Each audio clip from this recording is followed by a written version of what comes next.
Coffee.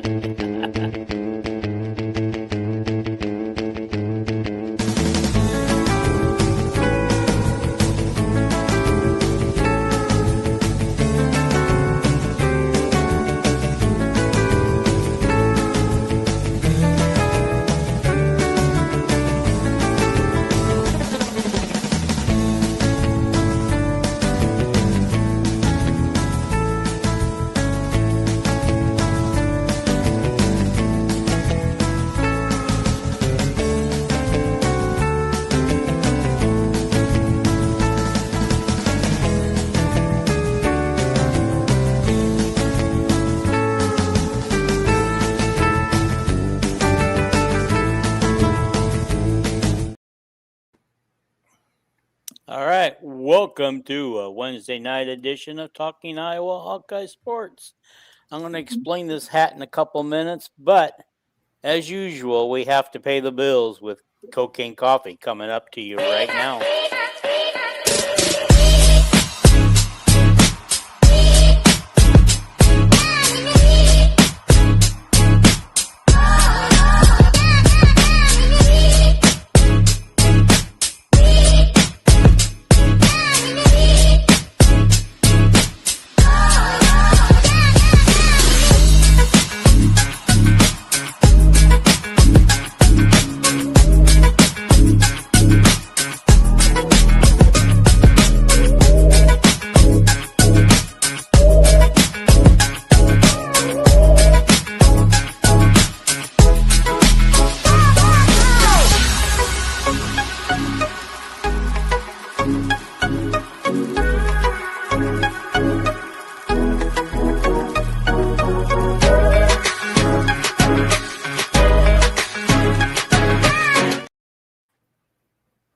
Alrighty, so if you can look at the scroll down here, you can go to cocainecoffee.com and go to cocainecoffee.com and use the promo code VILLAINS15 for 15% off your purchase. So I'm waiting for you guys to do that and try the coffee and let us know how well good it tastes. It sounds like it's going to be a mighty fine tasting coffee. Okay. Another thing we're doing different tonight. I don't know if this link will work, but if you look in the comments, and I also posted it here on the front page, if you click that on, that should bring you into my waiting room, and I can bring you on if you want to go live, show your face, or just do the audio. You can do either or. And you can come on the show with us and join us and give us, some things. And I know that some of you guys have been hammering to do that, and I'm much obliged to see how I do it. If it doesn't actually click on, just copy and paste it into your browser and come on the show. Okay. All righty. Okay. Also, shout out to my wife's sister, Ro. She picked this hat up for me at a Fever game. She had to special order it. It wasn't one of the freebie giveaways. The front of it says Fever. The Tiger Hawk on the back, or on the side, I mean, wherever. Oh, there it is. Tiger Hawk on the side. Okay. And most importantly, Caitlin Clark's actual signature on the bill. Cool. Guys, I am touching something Caitlin Clark had touched. Which game is that from? Huh? Which game is that from? There was a game. It was an Iowa game. It was Iowa night at the Fever. Okay. And they were giving these hats away for free, but this one, nice. They weren't able to go to that game, so they didn't get the freebie hats. But my sister-in-law knew somebody and got me the hat, and it was for my birthday. But it took about a month and a half to get to me because they were trying to get Caitlin to sign it, and she finally did. Express. Maybe we'll get a real surprise today. And well, before tonight's game, maybe Caitlin will click on the link and she can be on it. Yeah. Yeah, Caitlin, click on the link and join us. Caitlin, I doubt that happens, but I do too. Is Caitlin playing tonight? Yes. Yeah, 9:00 on USA Network and NBC, I think. Boston is out tonight. Yep. Boston's out. Okay. They can't keep this whole team healthy, can they? Then Caitlin's sitting out tomorrow night. They're gonna They think it'd be hard on her back to play back-to-back nights. And then playing Phoenix is not wise. Boston's going to be back tomorrow night. Yeah. So. How crazy is this? Okay. Well, amongst our many questions that we have, we're not going to answer all of them right now. Mm-hmm. But I would like to have Rick talk about, because I know he's been on this WNBA, about what's going on with Caitlin and the commissioner. And now the Congress has gotten involved with their little letter and everything. And yeah, can you want to talk a little bit about that, and we'll just throw in our opinions here as you go, Rick? Okay. Well, it's pretty simple. The WNBA lacks in a lot of things, and one of those things is discipline, and not only of their players, who are at times very, what should I say, nasty. We say at times, but the management is undisciplined. They don't call the fouls. If you're not disciplined to call the foul, then how you trust the player to just, it runs downhill really fast. They'd rather let things slide than face what needs to be done. And now because of that, Congress has gotten involved. I mean, it's a very simple HR issue. If you create a hostile work environment, that's grounds for termination. Any walk of life. And I'm sorry, but Miss Thomas, you've crossed the line multiple times, whether it be Clark or Angel Reese or others. And I mean, it stuck out like a sore thumb. And to expect in today's political climate for Congress, someone there not to, step in and say, hey, wait a minute here, was silly. And now you've got Trump and the Republicans in your ass. And they can, if DOJ gets involved, they can go after anything. I mean, it could be gambling, it could be anything. You never know. And it's such a mess, and it didn't have to be that way. And it should have been that way from the start. Right. You knew when she came in, hey, and I get it. Sabrina Ionescu and Kelsey Plum went very similar things when they got to the league. But not like this, of course. But still, there is an issue amongst the old guards, they call them, versus highly publicized white female players out of the college coming in. Is Plum and is I can't even say it, Sabrina? Yeah. Are they considered the old guard or no? They're new guard. They'd be the new ones, like Clark. Okay. They came in as over a very hyped white player who hadn't proven shit to the league, and like Kelsey Plum said, they were there to take her head off. She's like, hey, what's up? They're going to kick your ass. You know what I mean? And you can't have that. I mean, I'm not saying Clark doesn't need protection, but she does the enforcement of the rules. Yeah, I don't think, she actually commented. I don't know. Do you remember what those comments? Chad Lysico and Scott Document talked about those comments this morning, that she finally broke her silence on the whole thing. She just said that, the officiating is not good. They need to pay the officials like full-time employees as opposed to part-time, employees. They need to enforce the rules. They need to, what was it that she said? She said we don't need any hate from fans. Yes. Treat everybody. We should all treat everybody nice. Yeah. Which, well, it's true. It's true. But we should. These ladies can go out there and be as competitive as they want to but they shouldn't hurt each other, and they should be able to, when the game is over, go out and have a drink together. Yeah. And laugh about the game, how it went. Yeah. I mean, how many times have I played like adult league softball or adult league soccer? And when we were done. We were highly competitive, but we were friends with everybody on the other team, and we all hung out together. Sure. But you see it. You see it out there, not just the WNBA. You see it at Little League games and everything, where the parents get in a fight. It's like, it's American society kind of fanatical. Well, I want to say something about that Little League.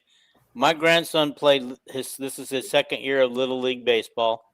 And I want to tell you, I'm very pleased with the parents. Nobody got out of hand. Nobody was looking to kill each other. The only thing I found, and it didn't help, is one of the parents was actually coaching every kid. He sat right behind the fence or the backstop, and he was coaching every kid on how to bat and everything. And I just thought that was annoying. he wasn't cheering on the guys, but he wasn't getting mad at them either. He was just giving them instruction at the plate, but he was yelling it out so everybody could hear it. And so in between innings, I asked the umpire if he could have that parent be quiet. And he said, "There's no way I'm going to do that. Sorry." He goes, "Just deal with it or I'll leave the game." Really? You know, it's like I was the bad guy because I wanted this guy to.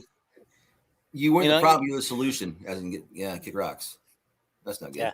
Yeah, but I didn't say anything to the guy because I don't want to start anything. You want to get in a fight? I don't want to get in a fight.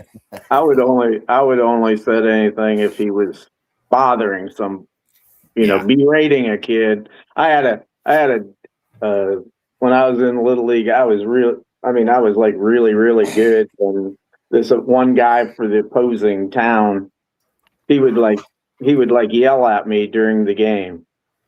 Why? Because I love the guy in life.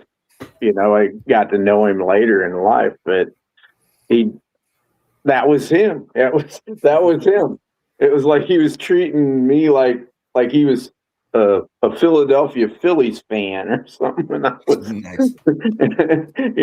That was just the way he was. But it was like, I just thought to myself, I was pretty grown up for a little kid, and I just thought to myself, God, you're a dumbass. But anyway. Well, okay. Yeah. Here's another thing too. Before we move on from the Caitlin Clark stuff. Okay, how petty are the ladies in that league when they're voting her the 11th best guard in the league? Well, that's what one of my favorite all-time players said today. What's her name, Dean? I forgot what you said. Tennessee. She almost came to Iowa. I forgot what you said, but I know the name when you say it. One of the greatest players ever. She has a podcast, and she said, "You WNBA players, so racist, whatever you are, to vote Caitlin Clark." Oh, Candace Parker? Candace Parker. Yeah. I love Candace Parker. Colonel Leah Boston. Always have. And anyway, she says you vote her 11th in the voting. You need therapy. You need some mental help. You have some insecurities. She said, I got beat up some when I was in the league, and I hated the Lynx because they always beat us. But I always voted Mia Hamm on the All-Star team. She named some other players, that she just hated, but she voted for them because it doesn't pay. But yeah. And the problem is too is these players. Back to the fanatical thing we're talking about, and they interact with quote unquote fans from Twitter or X, and you can't do that. When you do that, you give them a platform. You raise that person to your level. You're the professional, not them. You know what I mean? And you're giving them. It's just not smart. Yeah, I've gotten into the habit on these WNBA platforms. My profile always has a tiger hawk on it. Mm-hmm. And I get on there, and I always make a practice of it to say Asia Wilson's the best player in the world because she is, and then I'll say Angel Reese is really improving, a great player now, and she is, because I don't want to look like an idiot from Iowa, And one Dean talked about the political letter and stuff. It was like 10 guys or something on it. I never heard of any of them. Don't know where they're from or anything. And I said to Dean, I don't like politicians doing this shit. They're probably doing it because they're from Indiana or from Iowa and just trying to bolster votes. Well, if I'm wrong, I'm wrong. But I just don't like that.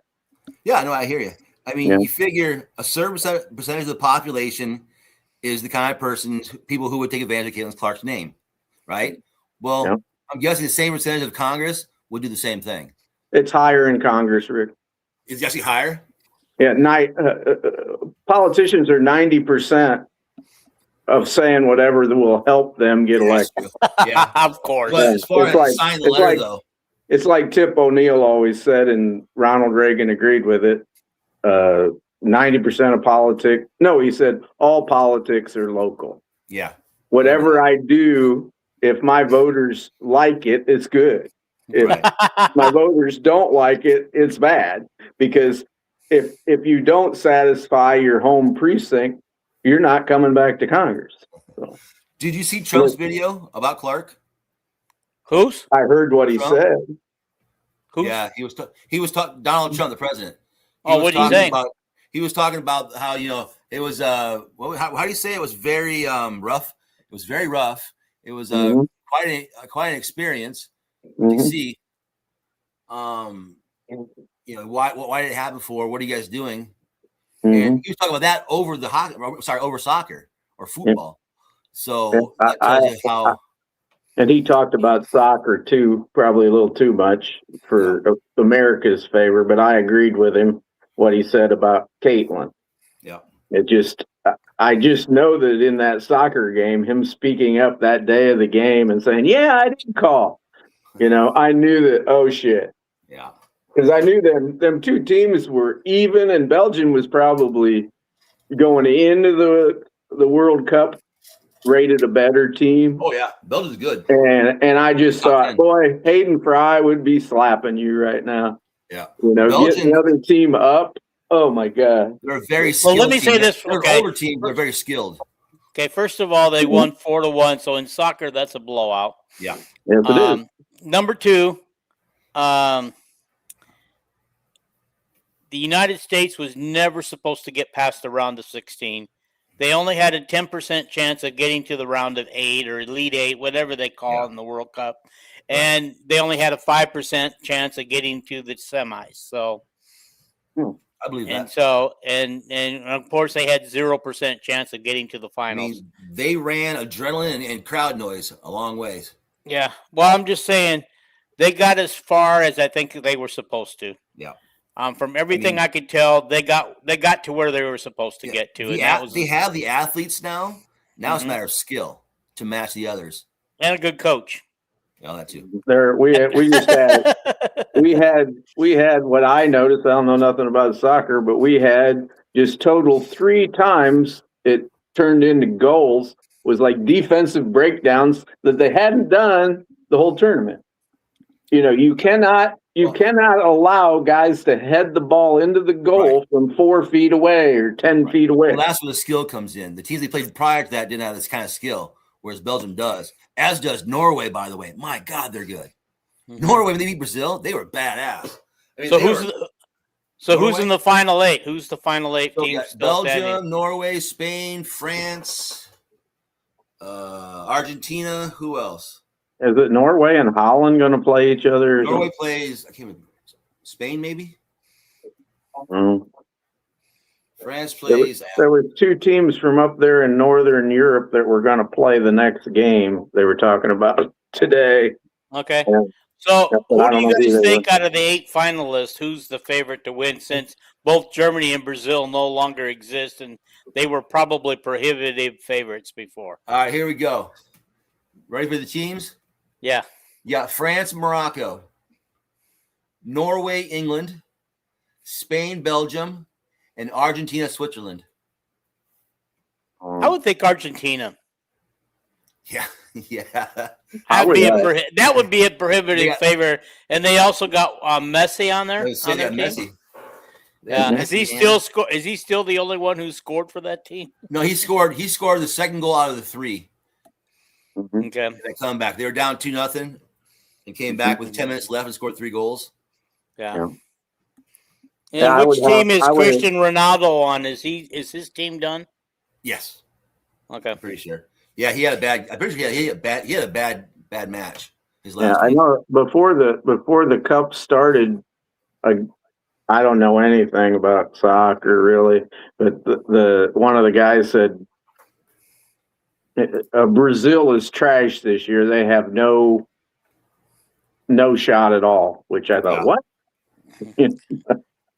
And Germany had fallen way back, Well, traditionally, they're not too bad of a team. I'll put no money on England. Okay. I will say this. On the agenda, I did not have World Cup on here. So just to jump back, WNBA. Rick, you asked about having a poll on Caitlin Clark's team for next year. Yeah. And so we're going to ask everybody. I didn't know how to put a poll on here, I'll but teach we're you going to sometime. ask everybody how, if they think Caitlin Clark will be with the Fever next year, or you think she'll be traded to another team. Yeah. Where And does we she want to go? know who's that team going to be. Yeah. I Okay, thought his, I'm I going to thought his- pick first. I thought his question was, what team do you want her to play for? Right. Okay. Yeah. I'm going to say the Sparks for me. Because you're in California. I'm in California, only less than 2-hour drive from the arena that Yeah. they play in. Honestly, anywhere away. I don't want to see her in Indy. I don't want to see her in Atlanta. I don't want to see her in Washington, even though Washington's loaded. I don't want to see her in Connecticut. How about the Wings? How about the Wings and her and Becker teaming up? Well, who do you trade? Because they already have Jessica Shepard, who plays the same role as Clark does as a forward. In fact, what she had last night, 22, 12, and 11. Her fifth triple-double of the season already. She's very good. So I would say Dallas is probably not going to happen because they have too many good players already at guard. They have like 4 good guards. They're really good guards. I would think one of the expansion teams or Seattle. I mean, a Flage / Caitlin backcourt with those 2 dunkers from France, Megabor and Raymond's in the other hand. I just want her to go to the Sparks. Okay, whether they have room for her, whether they need her or not, I don't know. The Sparks have some of the most room of any team. Yeah, they're pretty bad, right? Didn't we smoke them when we played them last week? I just want her to. I would want Caitlin to go. I don't know if I want her to go anyplace. I want her to conquer all. Yeah. Well, here's what's. I want her to. I would like if she did leave. I'd want her to go with a great coach. You know, there's a couple coaches that really, really impress me. You know that gal that coaches the Valkyries. Holy cow! She's great. She's done a good job. She has done an excellent job. Then I watched. Just imagine if she can get some superstars on that team. Yeah. Then I watched a team that had a man coach that we played. Who would that be? I think New York has a man coach. He's got an NBA assistant coach there now. Yeah. I don't know. I thought it was a team that wasn't that good, but maybe it was New York. I don't know. But Connecticut has a man. Dallas has a man. Phoenix has a male coach. It seems weird, huh, to start seeing these male coaches pop up in the WNBA. But that's not unusual. Washington has a male coach. That's not unusual to be in love with anybody. He was the same guy that put Caitlin in the starting lineup in the Pan Am games or whatever that was. That's Phoenix's coach. Who? Phoenix's coach. Do they have good players? Do they have any other good players? They have Alyssa Thomas, the one who hurt Clark. Oh, they have. Put them on the same team. That would be perfect. Yeah. By the way, would you get really good? Yeah. Would you get a 1-game suspension for that after they reviewed it later? Yeah. Yeah. 1-game suspension and didn't even hurt her pocketbook. And a $1,000 fine. Yeah, that doesn't even hurt her pocketbook. Yeah, I don't care if Caitlin plays on a team with somebody she's had run-ins with. Right. That doesn't bother me because I know sports. You know, I don't care if she plays with Kennedy Carter. She'd be great with Angel Reese. I mean, ridiculous. Yep. You know, she'd make Angel Reese look even better. Well, because the thing is, she would play to Reese's vanity. I'm going to make you fucking look good, not only off the court but on the court. They've always played great together. You know, I mean. So in that rookie all-star game, he must have gave Angel 12 points right off the bat. Yeah, and still Angel Reese still doesn't like her. No, things change. Yeah, when's the all-star game? Things change. Wow. I used to like Rick and Dean, you know, but when is the all-star game? That's a joke. That's a joke, people. We know that. We just let it roll off our shoulders, buddy. We heard you. All right, let's continue to move on. Let's get to some real Hawkeye stuff. But did he have a couple other WNBA questions, or are we going to wait till questions for that? Question time, yeah. Okay, make sure we don't forget them. So I know we got a lot of questions to get to. All right, guys, sad news today. Sad news. Opened up my email today to see that the swarm is no more. Really? They're giving all the funds that they have left over to the flight program at Iowa. They're doing this because of rules that that the swarm can't possibly follow. Basically, is what I took it as. why are you sad? I am sad because I don't think the flight program is as good as the swarm program. That's why. Well, Brad explained why they had to do it. Oh, I know that. I It understand. ain't sad. He and couldn't if they get any change- of his. He couldn't get any of his contracts through the clearinghouse because all he ever wanted to do was give people money to go visit a hospital or sign autographs or something. Right. And that's not what they think is corporate NIL. You know that and. You And guys- Beth's got it all figured out. Mhm. She's going to raise all this, the flight, raises replace revenue share so we don't have to cut sports for the Mhm. budget. And then this extra that they're going to raise, and I'm sure Brad's going to still be in the background raising money and donating money. But now she's going to, one of the things that they said that she's going to run it through is Learfield that owns the broadcasting rights. She can give it to Learfield, and Learfield can pay the players for appearing on TV for them. Okay. Does that make sense? I didn't hear that part. Was that in a podcast or something today? No, it was on the On3 thread, and then did you get the email? I got the email, but he didn't go into that kind of detail. Couldn't remember whether he had that on the email or anything. That Brandon that does it on the Villains Network, he contacted me and he goes, "I bet you're sad today." And I go, "Why?" And he goes, "No more swarm." And I go, "No, happiness reigns." It's like we can actually raise money and give it to them, and the clearinghouse. It's like Brad said, they had kids that were waiting a year for their money, and they couldn't really just give kids money in a fake way, which is good, right? So, yeah. But I got a question on all that. Why are other schools having no trouble where getting their money through?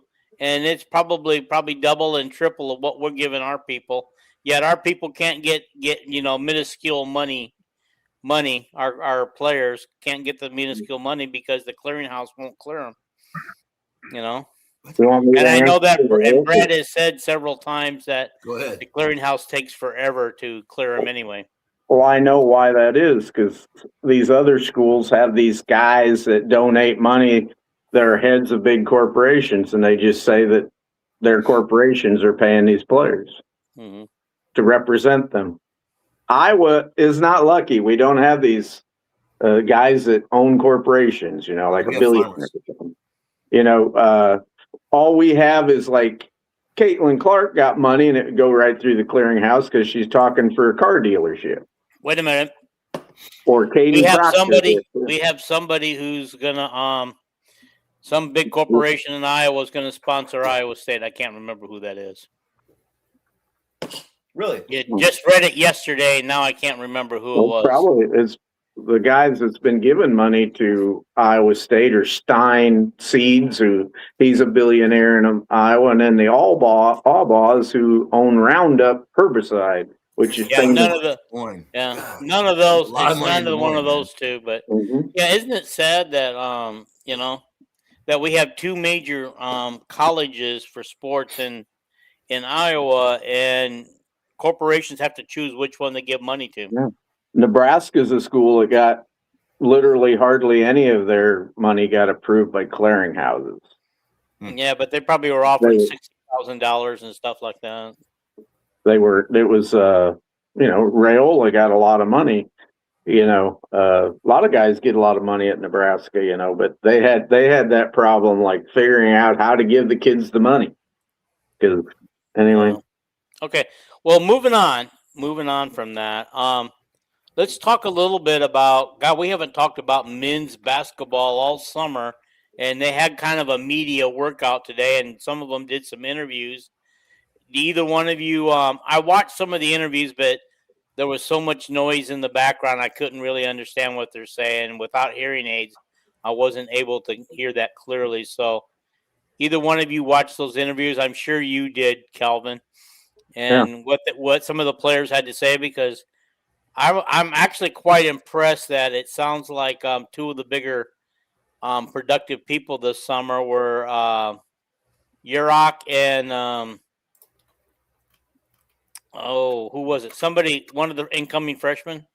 Yeah, Ethan Harris, he's a 6'9" guard, has been very impressive for a first year guy.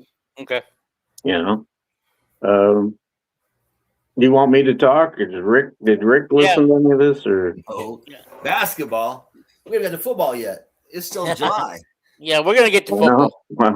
Well, one thing about basketball is going to be most of our talk, so that's why I'm running through the one thing about first. If we're going to cover men's basketball first, one thing I'll jump in, and Tom Kakert is in Las Vegas watching Sturts and them guys play, and watching the greatest point guard we've recruited in a long time. Daughtry played today, and he just went crazy over him. And then there was a 6'10" power forward from Massachusetts that he's a 2028 kid that we're in on. I don't remember his name, but it'll probably be Villanova and Syracuse and Iowa right now. But as far as the interviews today, and they showed a bunch of highlights, all the players just said McKeever sure is big. We know that. McKeever was interesting. The COVID year in 2020, he started the year at 6'2", and he loved baseball. Didn't even play basketball, and by the end of the year, he was 6'10". So he wasn't any good at baseball anymore. So he took up basketball and kind of struggled at basketball, but then he grew to 7'3", and he says he is done growing. And of course, one thing I didn't realize, Kakert brought up, this is his third year. So he was so clumsy when he went into college at St. Mary's or whatever that they redshirted him the first year. So he's played 2 full years and he has a redshirt year, which anymore doesn't matter. Yeah. So he has 2 years because we got the 5-and-5 rule. Yeah, I was thinking he had 3, but Kakert shot that down. No, originally when he came in, he only had 1. No, we had 2 years when he came in. Okay. Because I remember when we got him, Kakert says, and he's got 2 years to play. He's not a one and done. Otherwise, Manyow's playing a lot of defense out on the perimeter. He'll probably team up with McKeever a lot, and will be a lot bigger. And well, one of the headlines said about Manuel is that he will be changing positions this year. Power forward. With McGeever. But I don't know that McGeever will play a lot because he looks like to me too skinny to play Big Ten in the center. He's a big guy. He's 285. God, he looks skinny to me, guys. But at 7'3", 285, probably don't look that big. It's because me and Dean, when me and Dean look in the mirror, we look obese. That's why everybody else. What does Zach Edey weigh? Huh? What does Zach Edey weigh from Purdue? This guy's a little thicker than Edey. I thought so. Yeah. I don't know what he weighed. I guess 260. Edey's not there anymore, right? He's not at Purdue anymore. This was his second year in the pros. I don't know if he's with Detroit. I don't know where he's at. But anyway, McKeever said, they asked him how you like working with the guards, and McKeever is ambidextrous. He says, I'm really left-handed, but I shoot the ball with the right hand. And he says, I like playing with Combs because he's left-handed. And he goes, Coleman's much quicker and it's going to be very good, but Combs is used to running Ben's pick and roll with me. And right now I'm playing better with Combs. Also from the thing today, that we have 3 point guards other than Peyton McCollum, who looks good, I guess. The 3 point guards right now that are handling the ball all the time are Coleman, Combs, and Tate Sage is playing a lot of point guard. You know what I like about that is the fact that we might be Illinois next year because we're going to be tall like them. Yeah. That's why they brought in McKeever. Yeah, but I mean, can you imagine having a point guard or a guard the size of Sage? How tall is he? 6'9", 6'8", 6'10"? Sage is like 6'7", I think. Okay. Now Ethan Harris is 6'9". Yeah. Now, see, this is what's going to be cool is, because Sage can sit out there and pop the three all day. And when he wants, I mean, God, I'm really excited for him and what Yurok can bring. I don't know anything about Harris yet or Thompson, who Thompson rode the bench last year. Mm-hmm.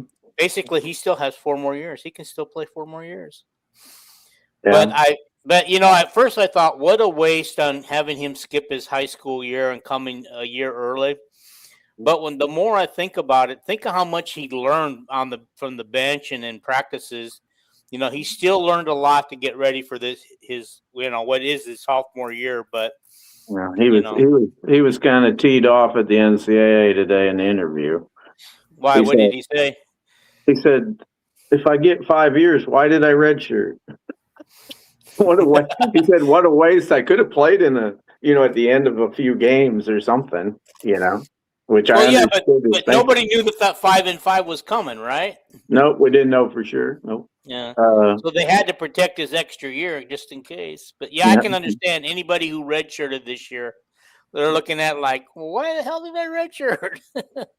They asked Jaden Kuhn, who is by far the best athlete on the team. Talk about he's 6'6" or whatever, but he plays 6'9". The way he dunks and jumps like Cooper DeJean, But they asked him who was really good in practice, and he says, "Oh, by far the 2 best right now in practice are Tate Sage, which we would expect, and he said Howard. He said Howard is just shooting lights out, much smoother, ball handler and everything." So my favorite player is showing up, man. He's gonna maybe get more playing time this year. Good for him. Well, they're so deep this year, boy. They're gonna play they got a lot of players. I prefer that. What's that? I prefer that actually. Yeah, playing a lot. Kind of like Tom Davis played a lot of players because they get. But this is different. I mean, because Tom Davis pushed the ball up the court, and their defense was Brad Lohaus up on the front, on the point of the, and people couldn't get the ball around him because Brad Lohaus was so tall. Mm-hmm. But us playing more defense than anything else, I like that because if they play a lot more, because these guys are going to wear themselves out a lot quicker on defense than they would offense. Yeah, when they talked about the 3 point guards, which the players were talking, I didn't see any interviews with Ben today. Period. Mm-hmm. But when the players were saying we got 3 point guards, Tate Sage, and I thought Tate Sage, it's like awesome, and Combs and who was the other guy? Oh, Coleman, the transfer. I thought. And then the day before, I heard the same thing from Coach Barrett. She goes, "We got 3 point guards. We got Chit Chat and Danny Cambridge, and we got Stremlo. They all can be point guards, And I thought, well, Ben has them too. The only thing is, Ben has 13 good players, and Jan probably has 8 or 9. So. Well, only 10 are practicing. Not as deep. Yeah, the Sweden girl for the women. I mean, she's going to be so far behind. I doubt we see much of her off the bench this year. Yeah, I don't know. I don't know. I don't think Medina's going to play much at all. But I think she'll play. I think she'll play. I think. Yeah. I mean, she'll probably get at least. Callie Levine type minutes at least. Well, that's what I said. Not play much. You know, Okay, yeah. average a point a game for the season or something. But the one thing Jan has to learn to do is trust her bench a little bit, because that's what hurt her in the tournament, by narrowing her bench down to basically 6, 7 people at the most, and she was afraid to go any deeper. Well, she forgot that she went deep against a lot of good teams in the Big Ten, and they still won. Right. You know, and I hope Jan learned her lesson this year. But are we ready to move on and talk about the ladies, or do we want to still talk about the men, guys? Well, Jurok's looking good. I was going to try. Did I mention about all the players? I think. Okay. Yeah. Mm-hmm. Ready to move on. Yeah. Okay. Before we do that, okay. Go get coffee. Yeah, almost. I want to let people know I did put a link up there. It's right there in front of you where we're at, right underneath me and Kyle. I mean, me and Kelvin.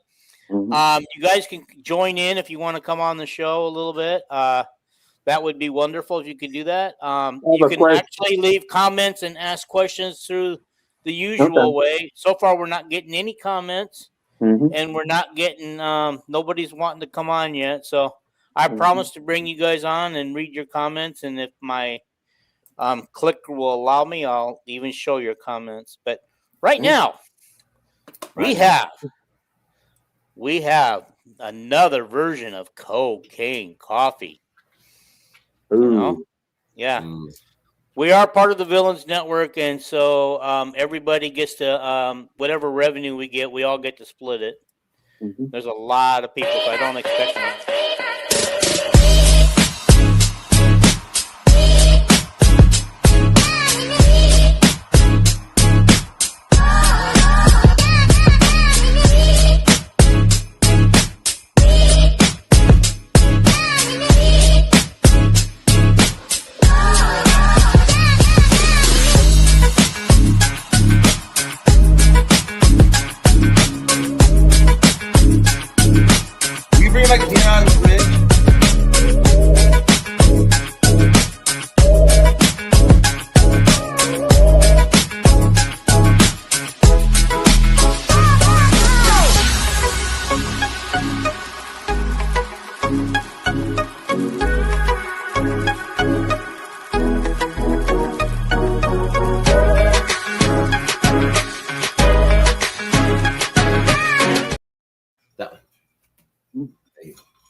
Well, I think I cut that off too early.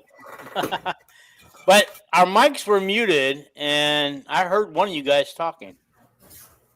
So, I heard Rick say something. It was me. I said, "Bring my milk." God damn it! Yeah. I just like how in the heck? Because I saw the mics were all muted, all three of our mics, and yet I don't know. Somehow we got through.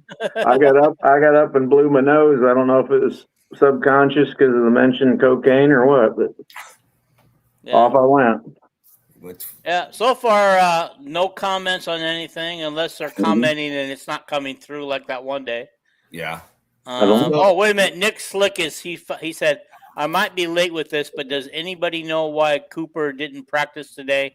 I'm assuming it's nothing serious. Okay, Kelvin, you knew about it, so tell me about Kelvin. I just on 3 thread, they said, these fans know so much that they don't say publicly, but on that thread they go, Coop will miss practice today, and because there was no coach talking, nobody breathed word why. But okay. they say he's looking great and he's the leader of the team.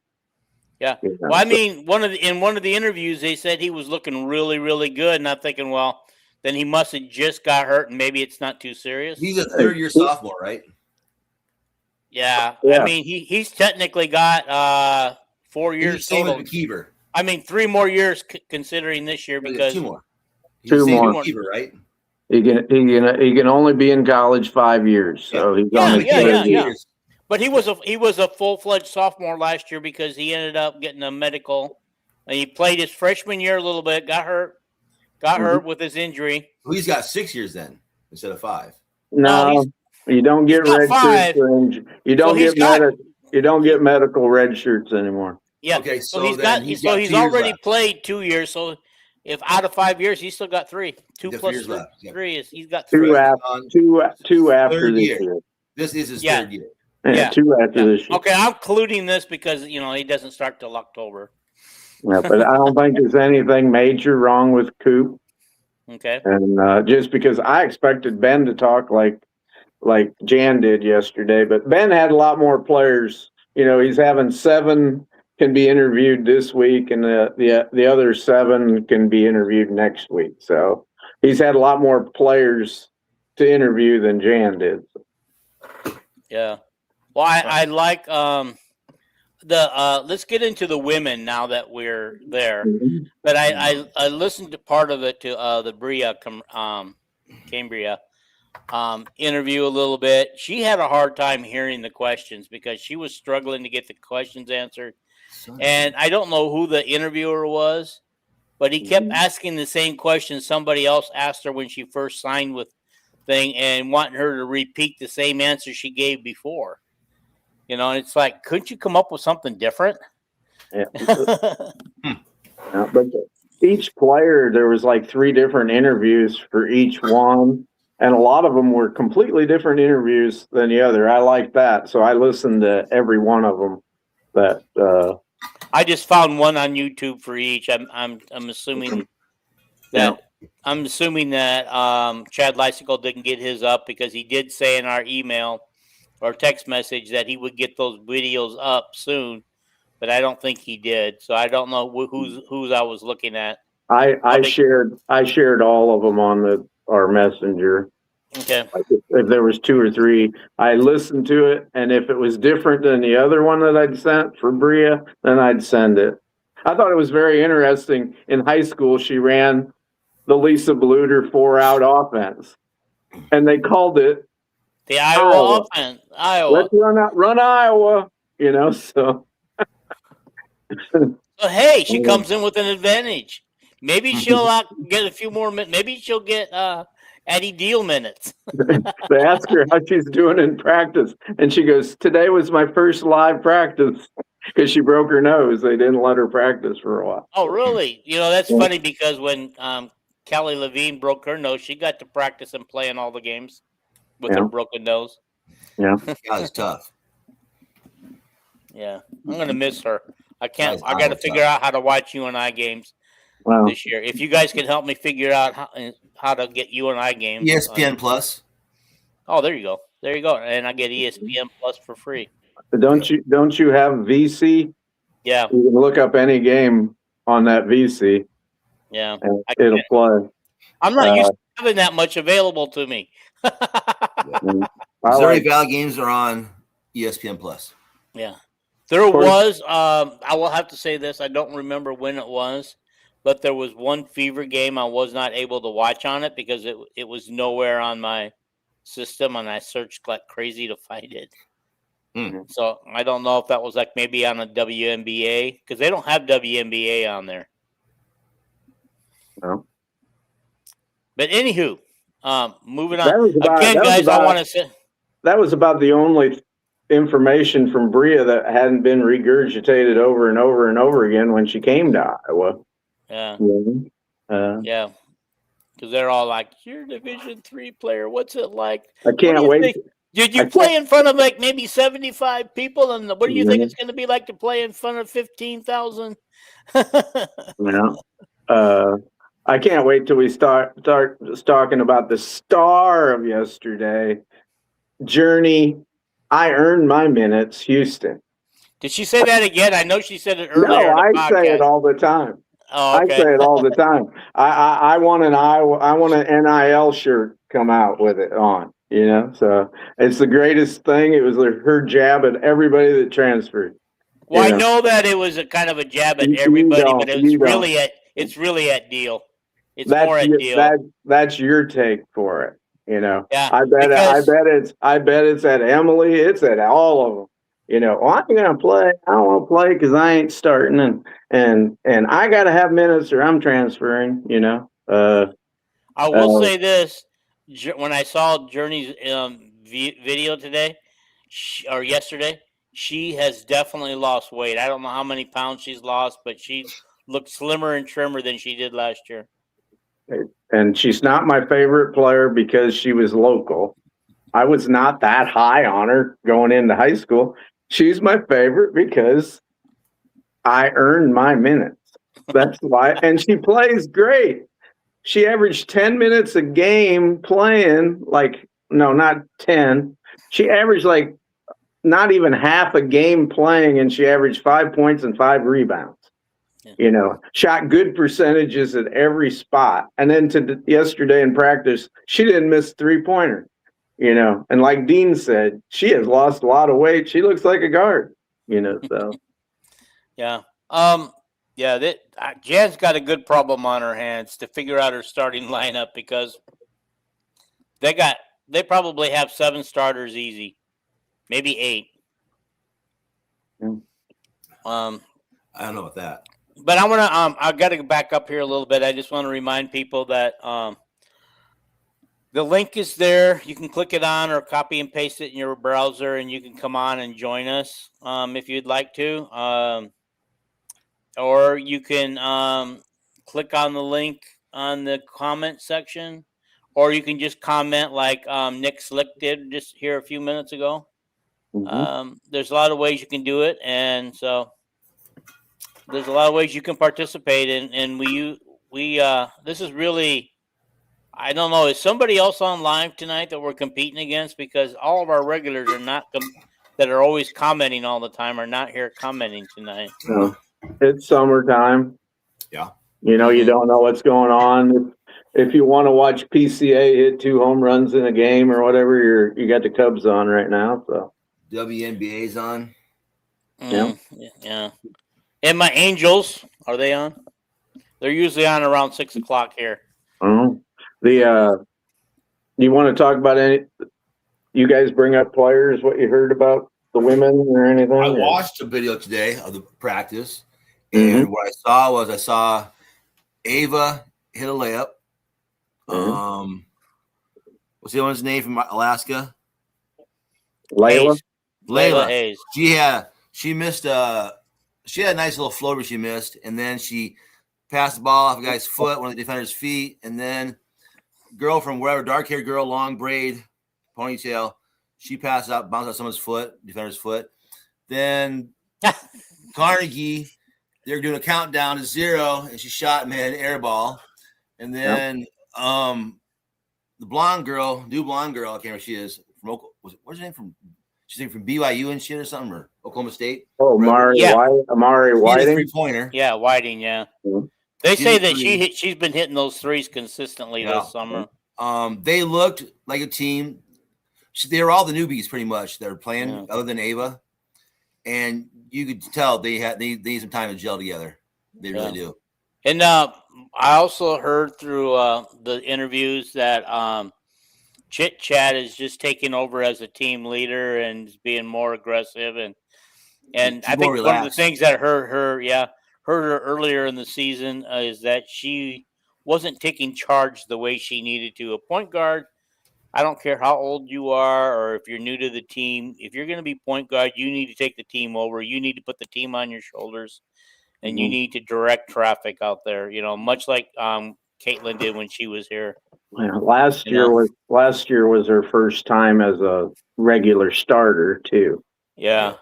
Georgia had the Virginia guard who's making a lot of money, like at South Carolina or something this year, and they had Danny Carnegie as their backcourt when she was at Georgia Tech. So, and then Carnegie played for Georgia this year. Boy, Georgia had a real talented team. I wonder why they didn't play so well this year. I don't know. They were ranked in the top 20. Their record wasn't 21-6 because they play in the SEC. Yeah. And then we got the 2 Georgia girls. I mean, Carnegie, and I can't think of the other girl's name. Faison. Yeah. The one that you're just absolutely thinking all the guys are going to swoon over. She looks like she looks, the young guys in college, they got the young Sophie Cunningham and the young Lexi Hall on campus. She's tall and very, very statuesque, beautiful young lady. I don't know how good she is at basketball, but But anyway, good. they oh God, where was I going with that when they but anyhow, so they asked her about, because as everybody knows, Virginia beat Georgia in the after the play-in game. Then they played Georgia at Iowa City and beat Georgia, and they were asking her, since she'd already played in Carver, what she thought of playing in front of that kind of crowd and everything. And she said she can't wait to. She said she's used to those kind of crowds being hostile toward her. Now she can't wait to have those crowds supporting her. And you're talking about Faison? Yes. Yeah. And she in high school she played 1 through 4. She was point guard, off guard, small forward, power forward. She's 6'1". She's kind of built and tall, like a little taller than Kylie Feuerbach. And then that girl named Tai Wu that played with Kylie the first couple years at Iowa. They were very similar. And then Tai Wu transferred because of the 5th year we had to get rid of some people because Susanna was coming back for a COVID year. And she went and became an Olympian for her home country or something. But they remind the same build, I hope she didn't get an opportunity to play much at Georgia, and she's going to get the opportunity here because we don't. This is not a very deep team. No, she's going to have to play. Yeah, we got what I consider 8 solid starters, and then we got her, Faison, Bria, and the girl from Sweden who still hasn't joined the team yet. No, Stockholm, or whatever they call her name. They said Layla Hayes is just way, way better. She got in shape and calmed down, and so that's good because I was worried about foul trouble, on Ava Hayden. Yeah. So yeah, they will, and they will try to get Ava into foul trouble and force Layla out there. Then they'll try to get her in foul trouble. Okay, moving on, guys. Let's move on from the women. We've got some football news and stuff, and you wanted to talk a little bit about the Kelvin Bell interview. Do you want to talk about that? Because you said people are so worried about the defensive line, and he pretty much ran. He said he's got 18 or 19 defensive linemen in their chairs when he running his room there, and he said, when I came to Iowa, he said, I copied Reese Morgan because Reese Morgan was the best coach at Iowa at the time. And a lot of people don't know that, but Reese Morgan is just incredible. And Seth Wallace copied him. George Barnett copied him and Seth, and Kelvin Bell copied him. And he ran through the guys, and the thing that just struck me was that he said the guy that is leaps and bounds is so good this year has really jumped up is Jack Campbell's brother, Drew. I'm sure Drew wants us to just say Drew Campbell. And he said he's way different than Jack. He's much more social, talkative and jokes around more than Jack ever did. Jack was just a serious person all the time. But he said, boy, he is becoming a good football player. I suppose he's still out at defensive end. This spring, I think he was right behind Epinesa. If he's so good, I hope he can go over to the other side too, And he said Kamari Brown's very physically gifted and very serious. He said everybody he's got in his room are full of character people. They care about each other. They help each other. Who was the other guy he said that made a leap? Yeah, damn it. Mm-hmm. Oh, Kennedy, the defensive tackle whose dad, Jimmy Kennedy, was a first-round draft pick in the NFL from Penn State. I think his name's Devon Kennedy, maybe. And we need a defensive tackle that can really make the jump. And he'd be in his third year, which is, I call them red shirt sophomores. Now Iowa's with the 5-year thing, they list them. If they're first year, they put first, second, third, fourth, fifth, but so he'd be third year now officially. And we need him and Olabaju to spring up and help Hawthorne, Gaffney, and Hubert. And then he said the true freshmen are really good people, Jaworski and Nick Jonda. He said they are really, really mature beyond their years. And he said really his whole defensive line group are all mature beyond their years. So anyway, that was kind of the highlights of Calvin Bell. He's a very impressive coach to hear him talk. So we need to back up to women's basketball. Yes, I had a question myself. So go ahead. We forgot to talk about the recruiting that you sent me those pictures for. Okay. I want to put one also, who is Iowa's third big? We don't have a third big. We don't have a third big. Well, someone's get hurt. Wow. Mm-hmm. Yeah. You could be some serious shit real fast at Iowa this year. I would imagine what I'm afraid of. That's what that could happen, definitely. But I would imagine they'll try to move Journey into that spot because she kind of played it a little bit. I know, but she's only 5'10". She ain't playing the 5. Okay. She's only 5'10". Willisco's the only other player that's above 6'1". Yeah, actually, she could actually play that position. And they talked about Willisco is that she's trying to put on weight because she's got to lift weights. Is this her right here, number 13? Yep. Yeah. Okay. Her number is. What is her number? 20. It says 13 on this jersey. That's practice jersey. Okay. But that is her. I'd know her anyplace. All righty. I thought that was her. Yeah. All right. Let's But I wanted to point out, Rick brought up foul trouble and only having 2 folks.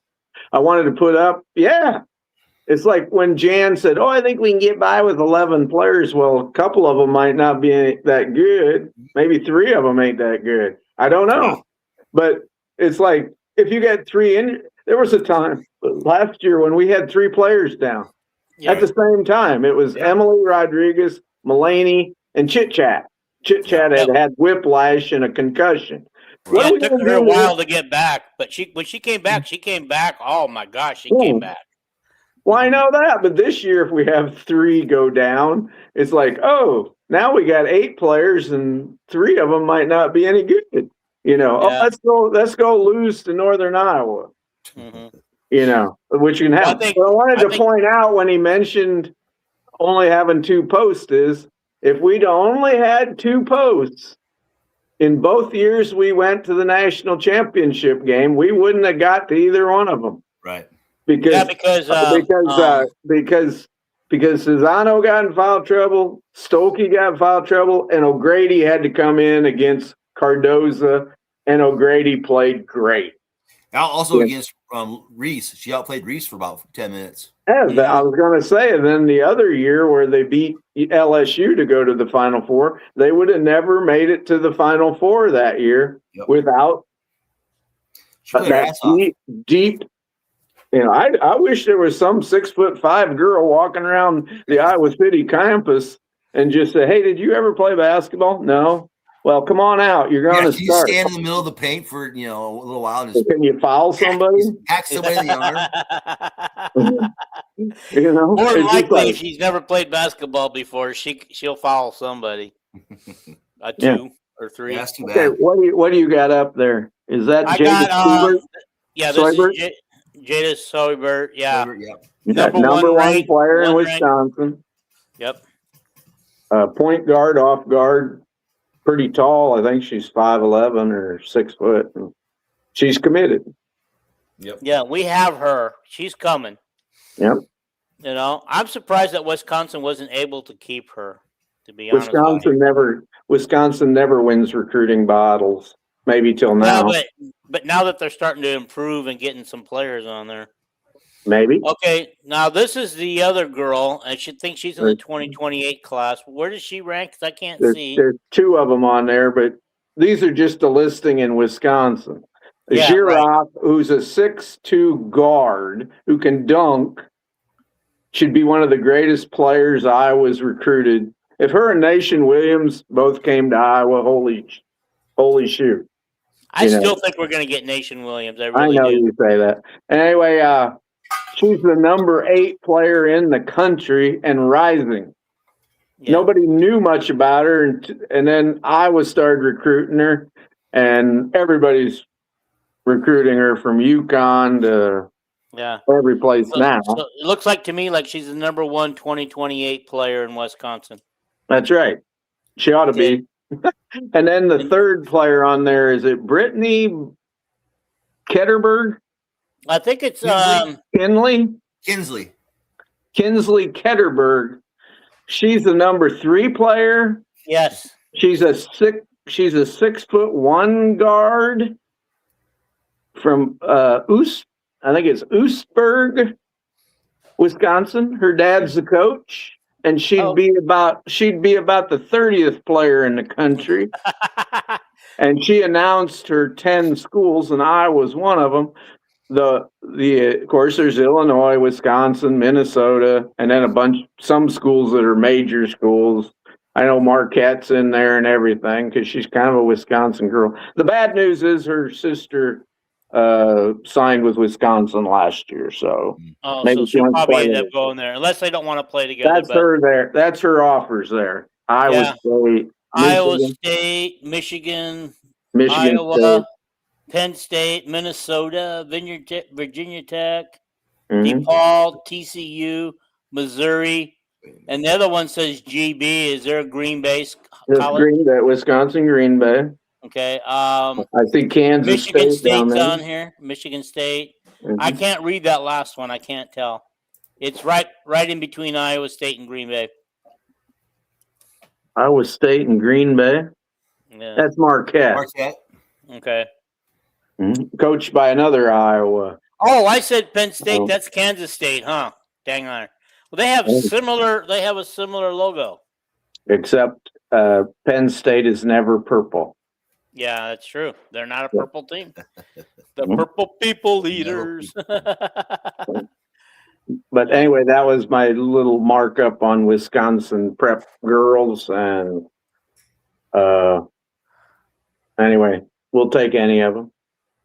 Lysandra Barrett talked quite a while, and she said, we're going to have hard conversations in recruiting the next 2 years because everybody on our team can come back for 5 years. And if we want some really good recruit, we might have to talk to a girl. And she didn't say it in that many words. She just said hard conversations, and then you know what that means. It means like, well, somebody's leaving. You got more years at Iowa, Miss Taewoo and Miss Kettering and other. I think they got room for 3 scholarships next year. I know they do. But what if they want more than that?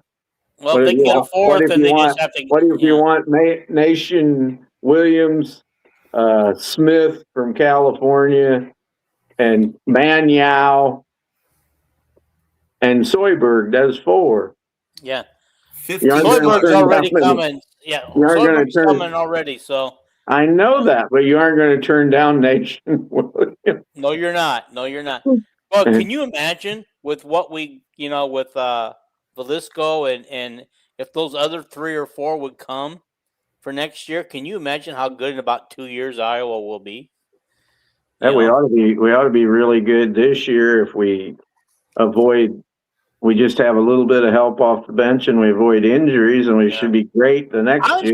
And we should be great the next year. I think Danny Cambridge is probably the only one that ain't going to stick around for 5 years. Think she'll go WNBA Carnegie. after I the keep 4 calling years? her. I keep calling her Danny Cambridge, but Ava Danny might go Carnegie. after Yeah. 4. What? Okay. Ava might go after 4. She says she's staying for 5. Really? She Yeah, wants to stay Ava for says 5. she's staying, but we'll see after her Talent's there to go. after her senior year.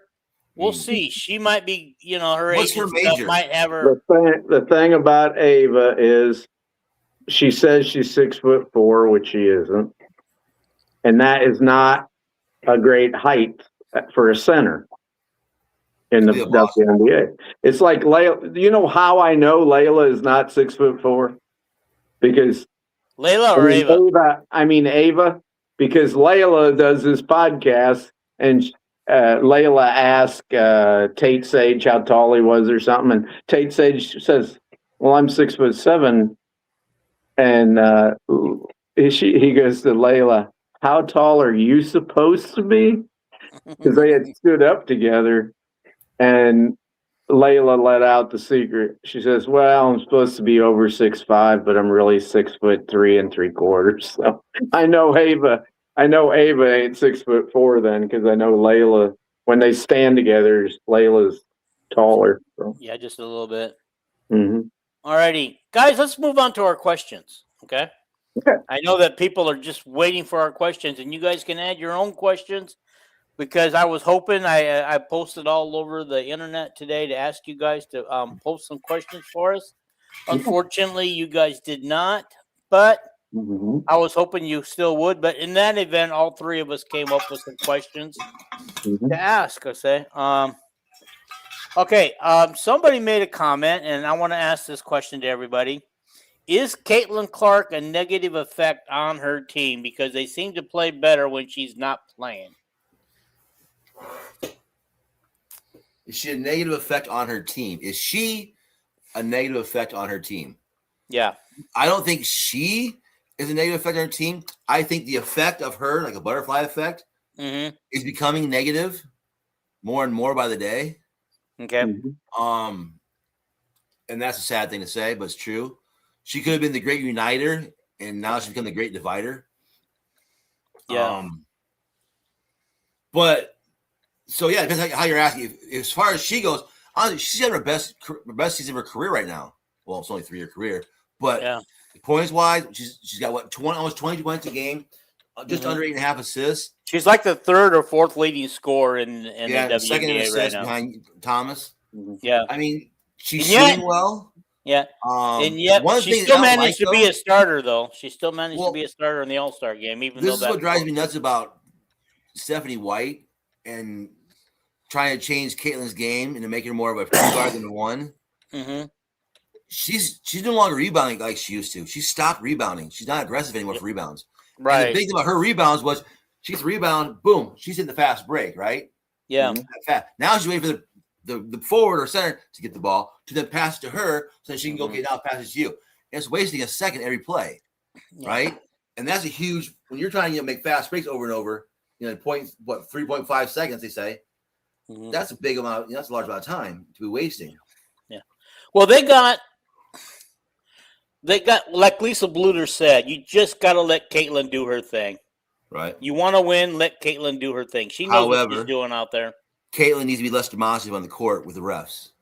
I would agree. She's a pro now. Caitlin, you're a pro now. You're not a college kid. Yeah, she must be getting close to getting her maximum number. She has 2 more to go. 2 more to go? I think. Yeah. And the season ain't even over until September or October. Yeah, she's going just under halfway through. Yeah.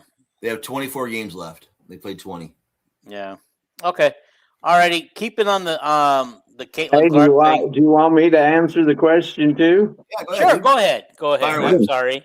Every player, there's a negative and positive to them. But no, Caitlin is a tremendous positive for her team. Period. Yep. Alrighty. Okay. Does Congress letter have an effect on the WNBA? Congress? I would imagine it will. Oh, the Congress letter. Okay. Yeah. I would imagine. Does it actually change things? Does Yeah, I think it will. does it get the refs Sure, protecting Caitlin because more? they get. I mean, Here's what I think. Are they antitrust? Who? WNBA? No, They're not. Okay. They're not. no, So- the NFL got antitrust in like 1923 or something. So you're talking. I mean, you're bound by this. I mean, my point is, don't fuck with the government. Mhm. All right, you're a young fledgling league who's on the rise. Don't piss off the wrong people. Just enforce the rules as they should be enforced. Right. Knock this cutesy bullshit out the way. Stop hanging out online on Twitter, and just play ball, and you'll be fine. But if you keep playing these dumbass games, and part of the problem is too that the WNBA has no real, what's the word I call it? Reporters following them around. They have basically influencers on YouTube who cover their game and talk about it, and it's almost always negative coverage. Right. They're looking for their clickbait shit. What's his face? Scott Agnes, the guy from the Fever got fired, got his credentials pulled. He was good at that as far as being a coverage guy and breaking down the game. That's why he got his credentials pulled. Yeah. You know? The fact that he was kind of stalking Caitlin himself. Yeah. The thing I want to know as far as this letter, which I read the letter, fine to me. And then I got down to the bottom and I thought it was from a bunch of people in Congress. It's like 9 people or 10. 11 total. Like I said, what I want to know is I didn't recognize any single name on there. I was like, and I'm into politics. I hate both parties. And anyway, that's the truth. And I looked at all the names, never heard of a single one. Right. And my only comment to Dean was that could pull some weight if these congressmen are not from Iowa and Indiana. Well, what pulls the weight and is I have no DOJ and idea Trump. where they're from. But if they were from, there wasn't anything like, oh yeah, them guys are just from Iowa or Indiana. That's why they wrote this. No. What pulls the weight is Trump and the DOJ can go in there and start doing shit and start investigating however they want and, manipulate the shit however they want. And let's face it, I'm not trying to be whatever, but Trump, don't fuck with him. You know what I mean? He will use and abuse. Yeah. And so they need to straighten their act out. The power that he's pulled before, which was kind of unconstitutional, would be to sick the, what do you call it? Is it the RTC? The FTC? Yeah, where he threatens to jerk their TV. Or FCC. Yeah. The communications license, yeah. Yeah, he's threatened to do that before, which is totally unconstitutional. But these guys there's freedom of speech, But yeah, anyway, my point is that it's time to get your shit. You've been around 30 years, Kathy. Thank you very much for your efforts. You've got us to the next generation. You got us a new contract. You got You can say all that stuff. Now it's time for her to move on. It's time for the WNBA to also grow a different direction. And that one is, hey, we have better athletes now. We have a better game. Caitlin Clark did that. Kathy dumbass didn't do that. Yeah, I know. But my point is, she was there when it happened. It was under her. Nobody was watching the WNBA until the girl from Iowa came along. And they still, when she's on TV tonight, the ratings for her game will be. Yeah, hang on for a second. I'm going to answer Hank's question real quick. It'll be 40% higher than the ratings for these other games that are on tonight. Okay. Hank wants to come on. Hank, you do not have to turn your camera on if you just want to talk. Just joining to talk men's basketball. I'd love to have you on. As soon as I see you, I'll bring you on. When I see you in the holding room. Okay. All right. One other thing. We now? Yeah. But anyway, it's time for Kathy to move on. Yeah. All righty. So, okay. USA Men's World Cup team. Are they overrated? Were people really hyping them up so much? Or did they kind of finish where they should have? And okay, I'm going to answer this one first. I don't think they were overrated. I think they finished exactly where people thought they would finish. They bowed out exactly when I thought they would at the 16, the final 16 or Sweet 16. I don't know what the World Cup calls it. I'm not a big World Cup fan. I do love soccer, but my question would be: say the World Cup was played somewhere in Europe or maybe even Asia, would the U.S. have gotten to the round of 16? Probably not. I don't know. I just home know cooking that, helps. It does. Before the World Cup, people weren't saying, the pundits, the people on the news and ESPN weren't saying, "Oh, the U.S. is going to win the World Cup. We're going to do this." They just said, "This is probably the most talented U.S. men's team, and it's possible they could do something." You know, I don't think they went farther than anybody thought they would, but I don't know anything about soccer, so I'll shut up. All righty, guys. Taylor has joined us. Taylor, can you hear us okay? Can you speak to us? Yes, I can. Can you hear me? Yep, Yes. I can hear you. We can hear you. All righty. Perfect. How are You fellas said you wanted doing? to talk. You wanted to talk men's basketball. So, what do you want to know, or what do you want to talk about? Yeah, I was curious. You may have talked about it already. Cooper Koch, is he hurt? We think so. Nobody's actually said. Yeah, whether no one he's knows hurt. officially. Nobody knows Perfect. officially, but we think he's hurt. But it can't be too bad because throughout the interviews today, the other players said he was having a hot summer. He was playing really well. My hope Was he? is it's precautionary. How's any concerns from the clips that we got today? Nobody said anything in the clips at all. I never have any concerns about any practice clips I ever see, whether it's the spring game in football, Kids Day, the women's practicing yesterday, nor today. I don't pay any attention. I watch it and I just think, don't matter. Just one blip on the screen, you know? Yeah. So. All righty. Fair. I don't know. Their 3-point shot kind of concerns me, but we'll figure that out as the season progresses, I guess. Well, no, we got who can hit that three? We got Hopefully Koch. everybody. well, Jiroc's been known to hit it. We know Sage can hit it. Koch. Koch can hit it.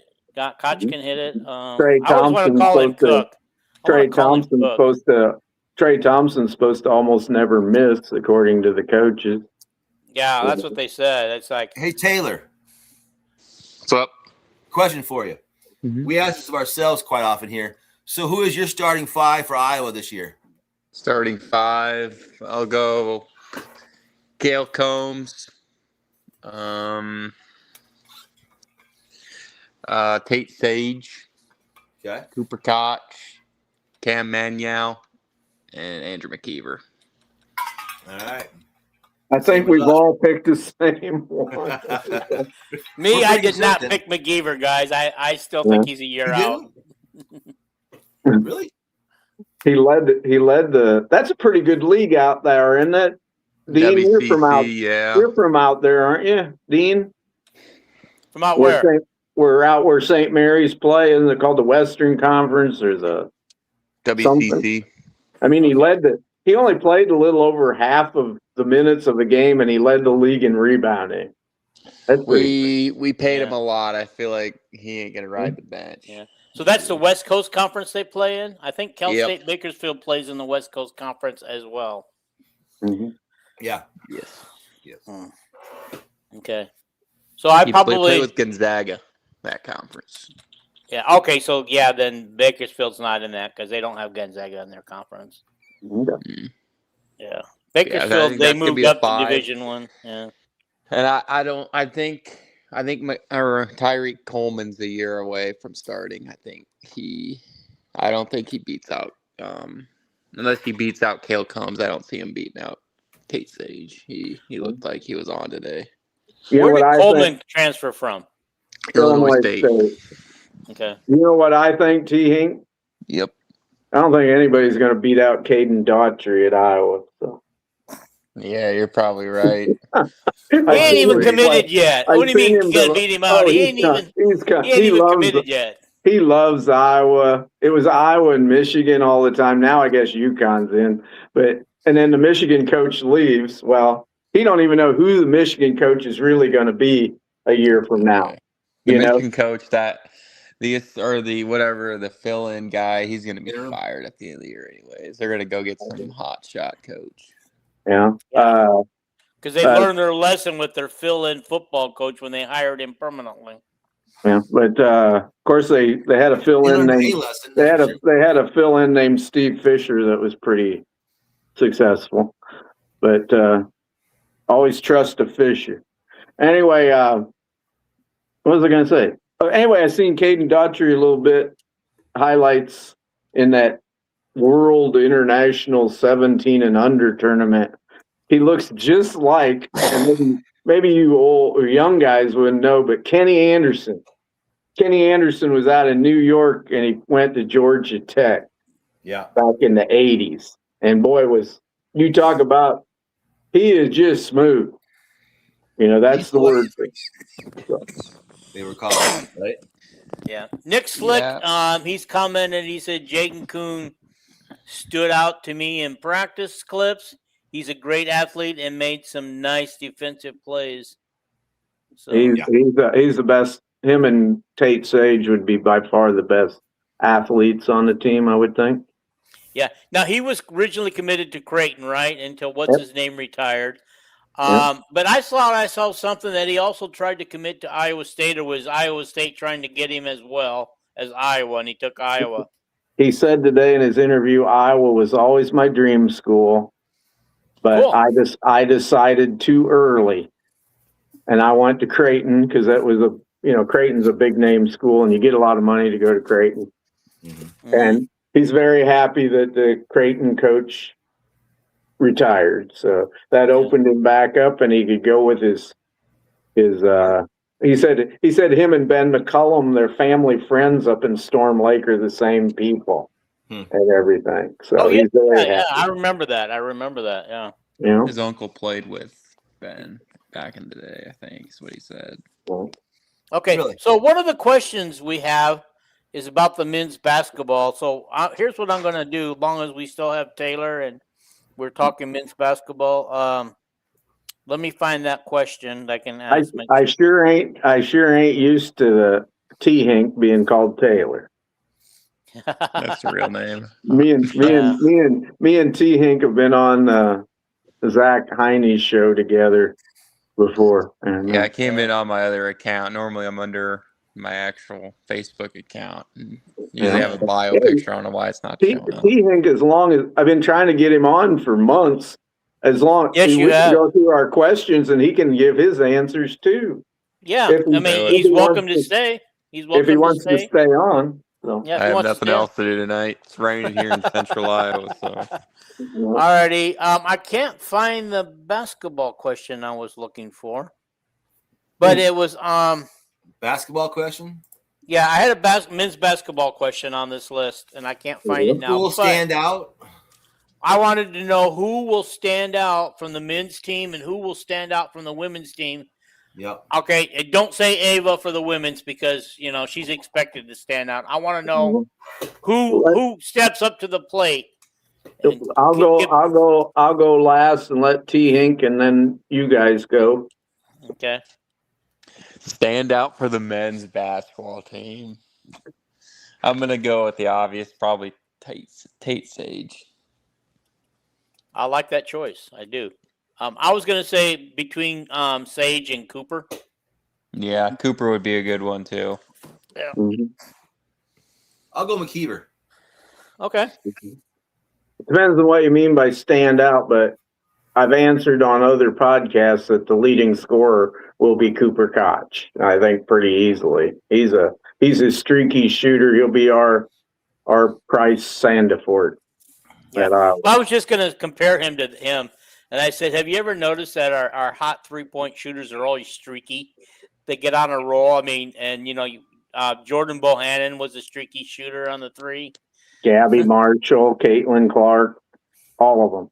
Larry Bird, name any of them. Yeah. And I also want to know who you guys think. Here it is. I found the question. who do you think will be the standout in the women's team?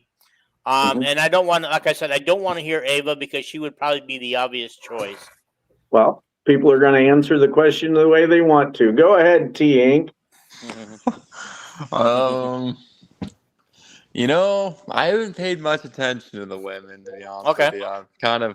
I've been focused on more of the men's side than the football. Okay, T But Ink, if I pick, I'll just say throw. Ava. Just say Ava to piss Dean off. That's the way we do it. I won't say that. I'll say Danny Carnegie. What the Yeah. hell?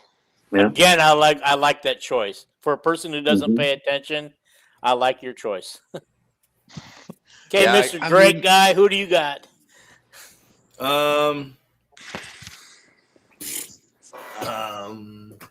Well, out of sheer fear, I'm gonna go with I don't know. Who's gonna stand out? Honestly, anybody could. Yeah, Also, it's like, what do you mean by standout? You know, leading Yeah. scorer, just the best player on the team. You know, so. I'm gonna say it's gonna be hard for her to stand out because she had a good. I'm gonna go with. Damn, I don't know. You know what? I'm gonna give it to Layla. Okay. She's gonna lead score or lead nothing on the team at all. She's not having leading things, but I think she'll be consistently good enough this year to play 25 minutes comfortably a game. Okay. All righty. That would stand Okay. out compared to last Right. year. Did you answer the question yet, Kelvin? No, I was going to wait till last because I know I'm such a big influencer. But Yeah, there you go. I'll go with. I was going to go with the Jeloni Cambridge of Iowa, Danny Carnegie. But, Okay. Nick Slick, he's picked Journey for the women and Trey on the men. Again, those are actually really good picks because they're saying Journey's tearing it up this year. I have to This- wait and see on Trey Thompson. He didn't play. Yeah. He didn't play last year, so I have to see him in an actual college game. But what about you, Okay. Dean? I like Journey. I think Journey's going to be the one. I think Danny Carnegie is going to do okay, but I just think Journey's going to be our leader on this team this year. I just got a feeling that she's going to be the leader and take over the leadership role that this team needs between She's her and right. Strimlow. She's my favorite player, and I just wonder. I wonder if she's going to start. You know, That's a good. She could beat out Wolitzko at the 4. She could beat out Whiting, but Whiting is never.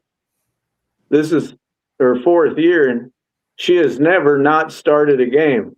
Yeah. You know. Well, the crazy thing about this is like I said, she easily has 8 starters on this team right now. Any of those 8 could start. Any of them. Well, 8. maybe not Layla. So I'll say 7 starters for sure. I think there's 8. You know, Layla. I'd put Layla in there, so that would be 8, right? Yeah. Layla's good start. Would she be good? Who knows? But you could start. Yeah. Got your next question, Dean? I do. Okay. This one was submitted by our wonderful Rick over here. He goes, Gronk is going to play for the Miami Dolphins this year, or if he still makes the team. Does he get to play? And if he does, how many snaps does he get? And will he get most of his yards running or passing? Since this was your question, Rick, do you want to answer it first, or do you want to wait and have us all answer it? Everybody else first. Yeah, because Okay. you'd be an influencer on this one because you've probably studied Miami better. A little Yeah. bit. Okay, so here's what I'm going to say. I think right now he only gets in the preseason. All of his snaps will come in the preseason, and I don't think he'll get a ton of snaps because he'll probably play no more than 1 quarter at a time. And so I don't know how many snaps that would equal. But I would say that he will get more passing yards than running. And then I think he'll either be a part of the scout team, whatever they call that, the practice squad. Yeah, I don't see him being one of the top 2 or 3 quarterbacks on this team.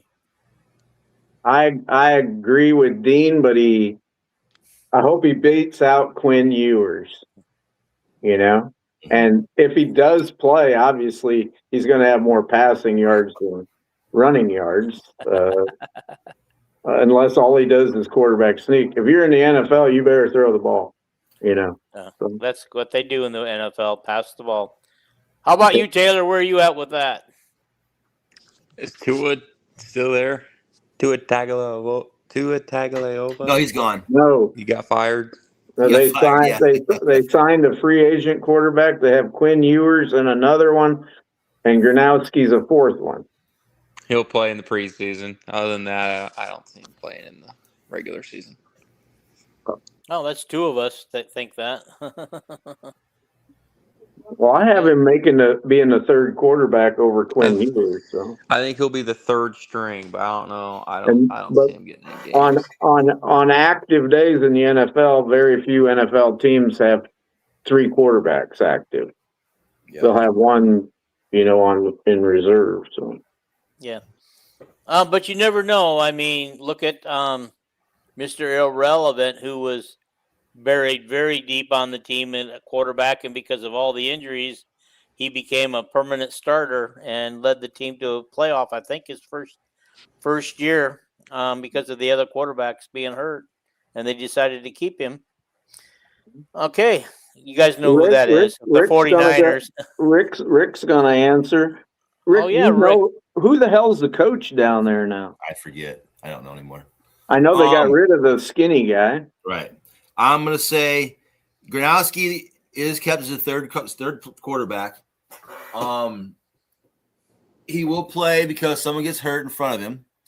However, it's be just mop-up minutes. And he will actually have more yards rushing than passing because only at the end of games, they're trying to run the clock out.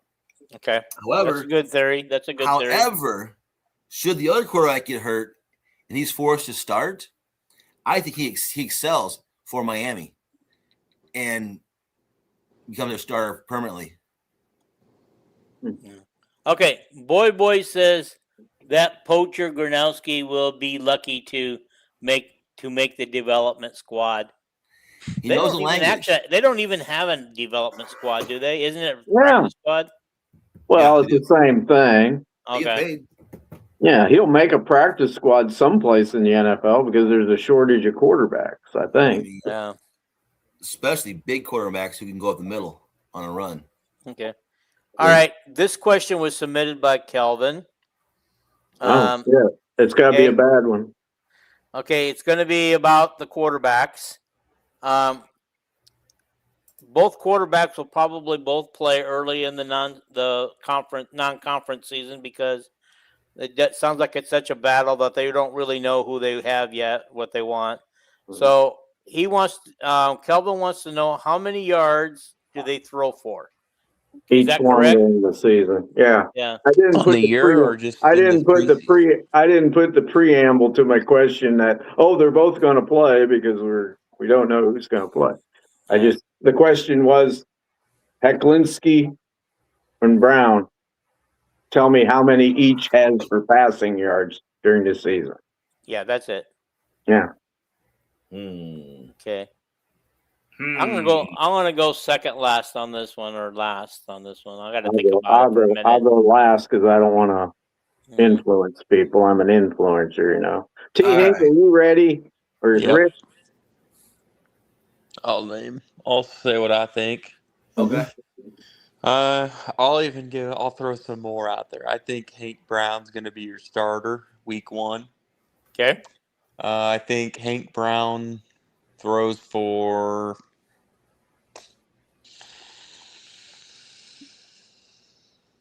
I'll say 600. And I'll say Jeremy, if he gets the nod, probably 450. Are you talking about in the first game or all season? They aren't going to throw for 600 yards in one game. No. Okay. He's saying only 1,000 for the full season. He's saying only 1,050 yards per season. Well, it just seems like I'm sorry, it just didn't seem like that. He was saying about 80 yards a the game. Hype of passing game. I don't believe it. And T. Hink, I got a question. Go for it. Do you think a third quarterback will play? Because usually somebody gets injured, right? Yes, normally sometimes when they get like Brendan Sullivan went kamikaze into the sidelines at UCLA. Mm-hmm. Yeah, Kirk got mad at him too because he goes, "Hey, don't you realize we don't have any other quarterbacks besides you?" And we've had two quarterbacks. We've had two highly paid quarterbacks, Cade McNamara and Gronk, whose knees dislocated just running downfield with nobody hitting them. Yeah, True. Mm. Who Very true. can we? Who do we have? 5 quarterbacks or 6 quarterbacks? Five. 5.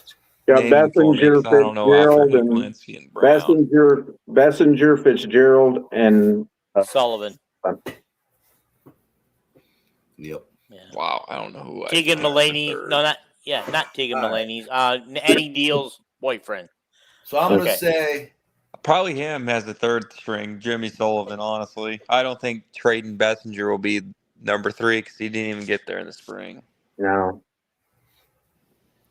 No, he wanted to play baseball this summer. Is he even on campus yet? Yeah, Oh yeah, he's there. he reported June 1st. Okay, Mhm. so he must. All right. He must I come predict- from a state that has baseball. Go ahead, Yeah, Rick. go ahead. I predict Ferris is going to use a 2 quarterback system this year, Mhm. and that Hank Brown will have 800 yards passing and 250 yards rushing. And Glinski's going to have 1,200 yards passing and 100 yards rushing. Yeah, I think that's how it's going to go. Starter, week 1. They're going to rotate. Week 1, Yeah, that's right. It's I don't think it really matters, but I'll throw out Hank Brown because of the arm. Yeah. I'll bet you both quarterbacks play the first week. Yeah, I believe the first week, honestly. maybe the second week, and definitely the third week. I think I don't think, in all honesty, Kirk, when he has very few times used a 2 quarterback system, when he has, I don't think he liked the results. Nope. He don't like it, but I'm taking phenomenon on the question. are You you what? guessing? Are you going to guess your passing yards, Dean? Yeah, I think the starter, if it's Brown, will be well over 1,000 yards.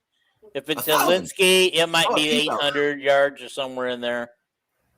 But if they both play, that's a good question. If they both play off and on, I'm not really sure. Brown will always have more passing yards than Hilinski, but Hilinski will have more rushing yards than Brown. Does that make sense? But you're not going to tell us how many passing yards one or the other is going to have, or I both. just did. So Okay. I said if Brown's the starter, it'll be over 1,000 yards. Time out. Okay, go ahead. You understand, if Iowa plays 13 games, right? Mhm. No. 2,000 yards is 153 yards a game. Yeah. Well, wait a minute now. You're Okay, saying 1,000 yards in the season. How many did Gronowski have? Because 1,500? he never had a 200-yard passing game at all. Yeah, He if you rarely get- had if you get 100-yard passing. If you get 200 yards a game, you're going to have 2,600 yards. Yeah. Yeah.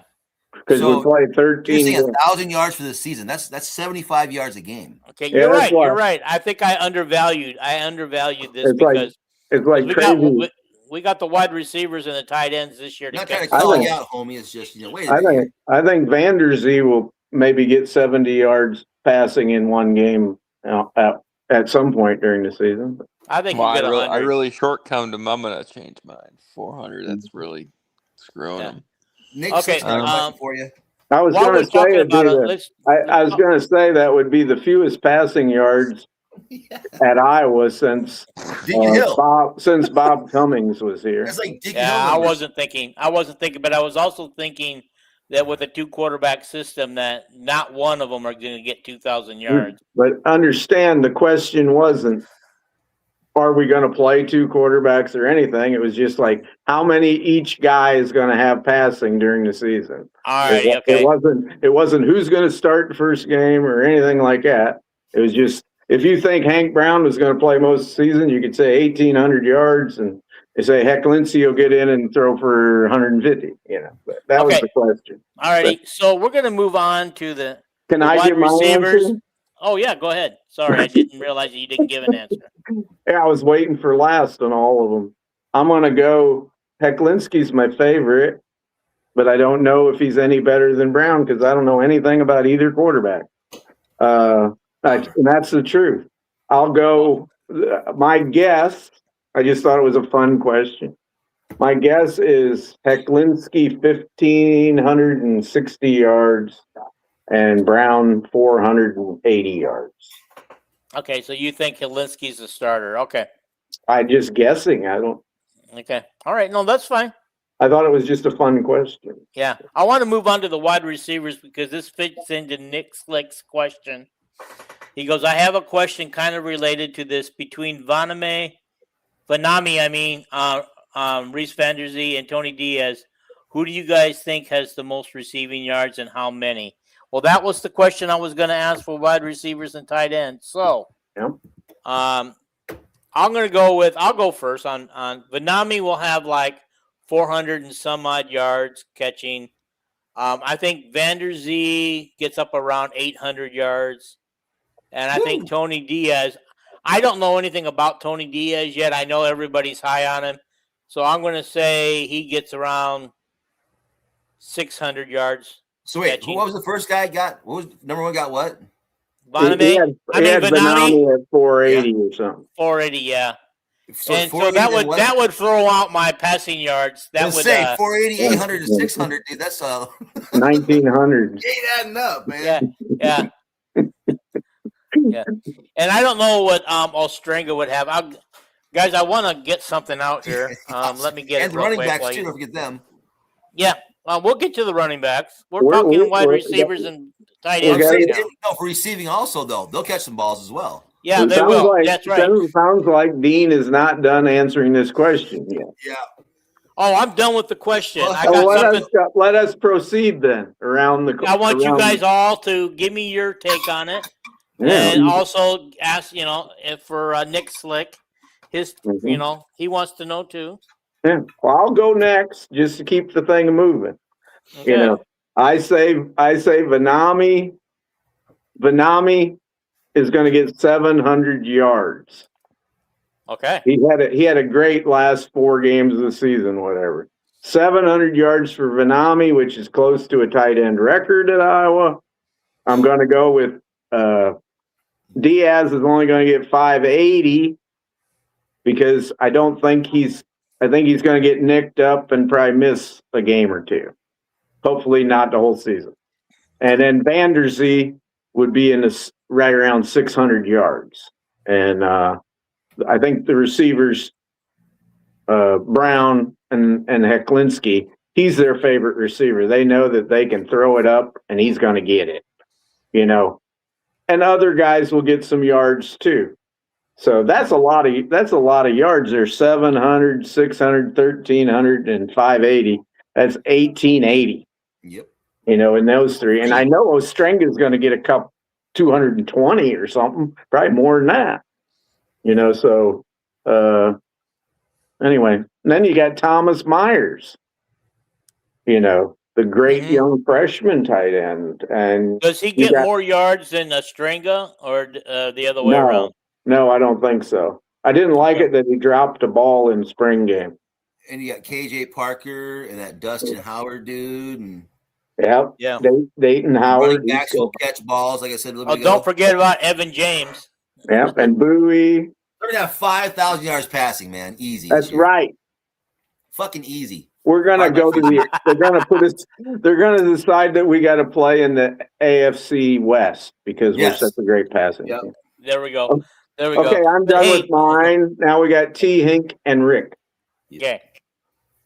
I will say, I'll go back to the quarterbacks. I think they're going to choose one quarterback, and I think they'll probably get 2,000 yards on the season. Either or, split it down the middle. I don't care. Pick your quarterback.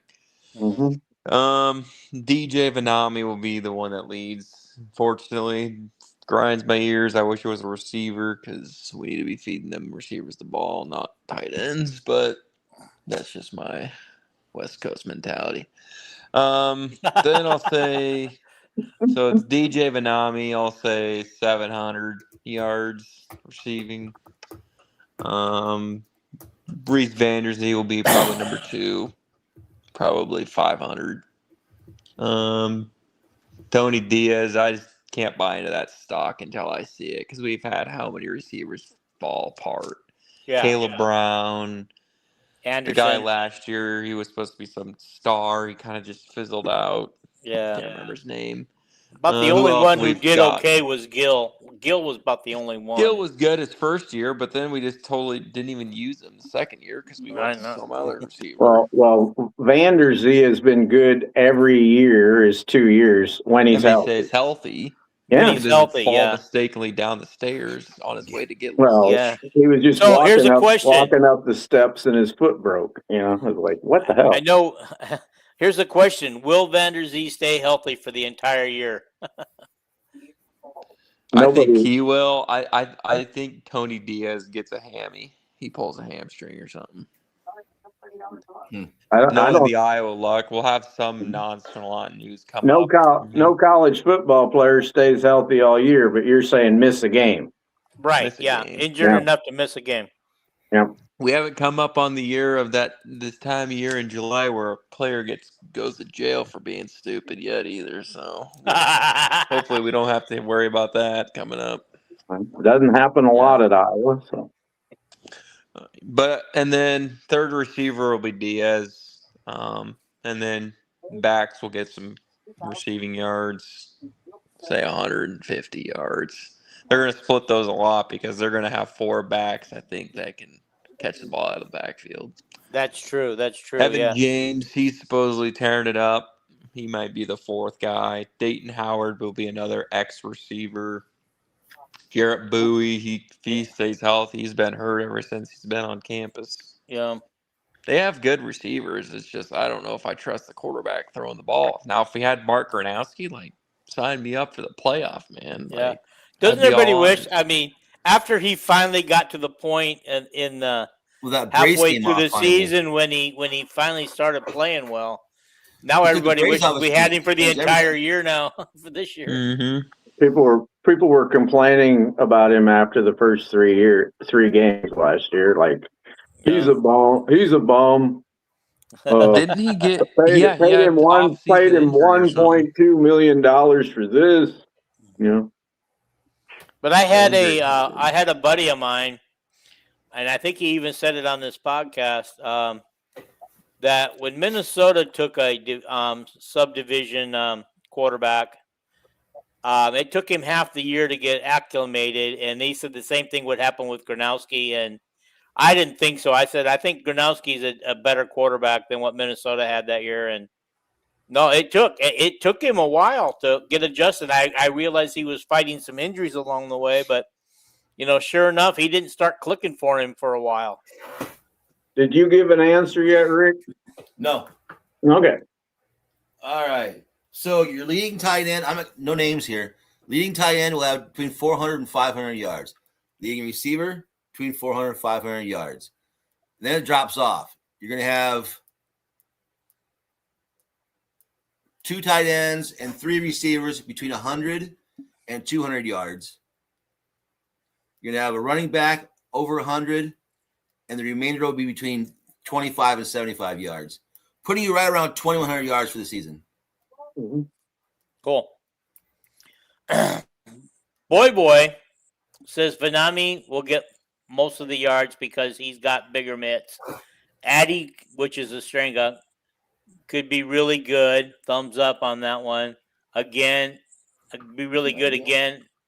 A good blocker too. And so Nick Slick, okay, said anyone think Lutmer could get some offensive reps? And was that the squash when Coop got hurt? Nope, not happening. I think he stays on defense. Not happening. He's going to return punts. He's going to return punts and then play defense. That's enough battering. Yeah, and also I think his ability to recognize plays on defense is going to be quite huge for the rest of the line and stuff. As far as making calls, you can't afford to have the guy hurt. You can't afford to. There's no way. Yeah. Well, and I think he's not talking about him just switching over to offense permanently. I think he's thinking like he wants them both. Remember when Coop was here, they say he got hurt practicing something on the offense because they were going to finally use him, but we don't know how true that is. Yeah. Well, we know it's true. He was practicing offense and broke his leg, broke a bone in his leg. And Kirk commented on it. Kirk did not want him to play on offense, and just every week it was, well, why don't you let Coop play? Put Coop in at quarterback. Put him in at Wildcat. Then they let him run one play in a game, and he gained like 5 yards. Yeah, 5 yards or some damn thing. I thought he was like a Wildcat quarterback on that play. But anyway, he and then the next week he breaks his leg in practice, and you could tell Kirk wasn't too damn happy that he gave in and let Brian or whoever it was use him on offense. It's like he was too valuable. I don't think it was Brian. Was it? Was it Brian? Brian was the. That was Brian's last year. DeJean never played for Leicester. Okay. Yep. So I want to, before we go on with the rest of the questions, I picked up this Sporting News magazine yesterday, and a lot of their stuff is different than what the other magazines are saying. And so, but I just wanted to go over their starter and their backups on their two deeps, just real quick. Quarterback Kalinsky, Brown the backup. Running back is Moulton, backed up by Phillips. I didn't even know his first name, Linden. Yeah, Linden Phillips, LJ. Yeah, LJ, yeah. Okay. Reese Vandersee at one wide receiver, and that he'd be backed up by Dayton Howard. Tony Diaz at another one, backed up by Jared Buey. Evan James in the slot, backed up by KJ Parker. Tight end is Vanami, backed up by Estrenga. Trevor Locke, left tackle, backed up by Will Nolan. Leighton Jones on left guard, backed up by Cale Winter. Now here's something here. Center's Cade Pieper, which we always knew. They left his backup blank, but it would be Malinsky, right? Yeah. Well, Cale Winter plays more center than any place else, but all them guys that play in the middle at Iowa, they take some center snaps, they play guard. Mm-hmm. They always have like 4 guys that can play guard and center. And Mislinski, Pieper, Winter, and Janowski all play center. And Hudson Parliament has taken some snaps at center. Okay. So why isn't Malinsky listed on this? Because he's got a lot of experience on the line. Probably wasn't approved on the roster when they wrote the article yet. Okay. Anyway, then the right guard's Trent Wilson by Lucas Allgaier, and Jack Dotzler backed up by Cannon Leonard. Mm-hmm. I just wanted to throw that out there since we were talking offense. Okay. I can do the defense later if you guys want me to. Okay. You haven't done the running back yard. I said you got the next question? Yeah, running backs yards. Okay. Who gets the most and how many yards does he get? Taylor, you go first today. All right. Go for it, Rick. All right. I'm going to say, once again, this is by committee. I will tell you the leading running back or the lead back will have between 600 and 800 yards. The second back between 4 and 6. The third between 3 and 5. And the fourth between 2 and 4. Ooh.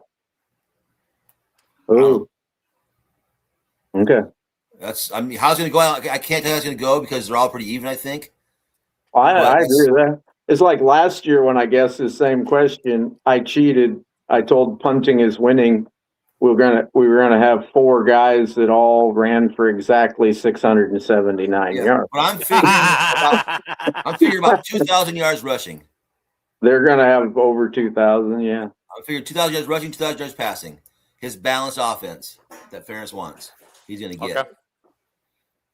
Well, I'll go next. I'll say Moulton, Moulton, for all practical purposes, was 1,000-yard rusher last year. He just missed too much time. I think he got 880 yards.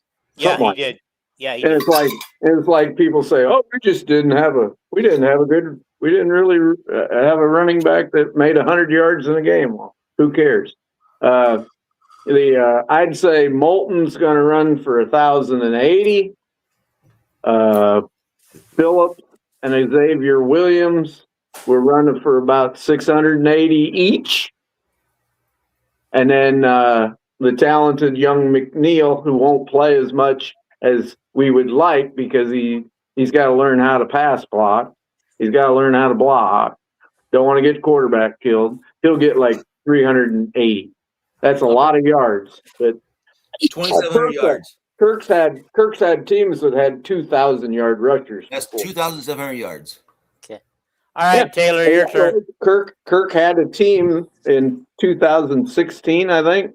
Wadley had 1,000. LaShawn Daniels had 1,000, and then the third running back had like 600. So anyway, I'm gonna say Moulton leads the way with 1,000. Phillips leads the way. Second leading rusher, probably 750 to 800, roughly. Williams probably the third bell cow running back. He'll probably give you 500. McNeil probably 350. Okay. Nick Slick says, I'm pretty close to what Rick said. It seems the coaches are very high on McNeil, and I think he's going to get a decent amount of carries. All right, my turn. Right. Moulton will be the leading rusher. I think this year he gets over 1,000, maybe 1,200, maybe yards. I don't know about the others right now, how much.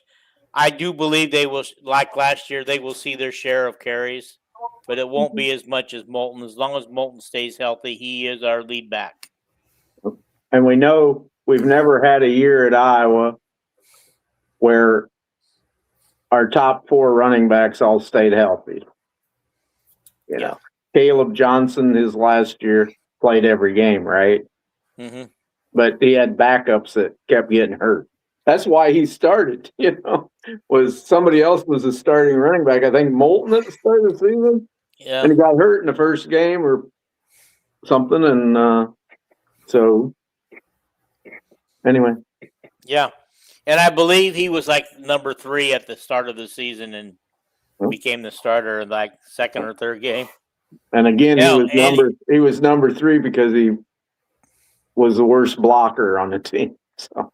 And everybody forgets in the very first game he was suspended for the first half, and he still got 100 yards that game.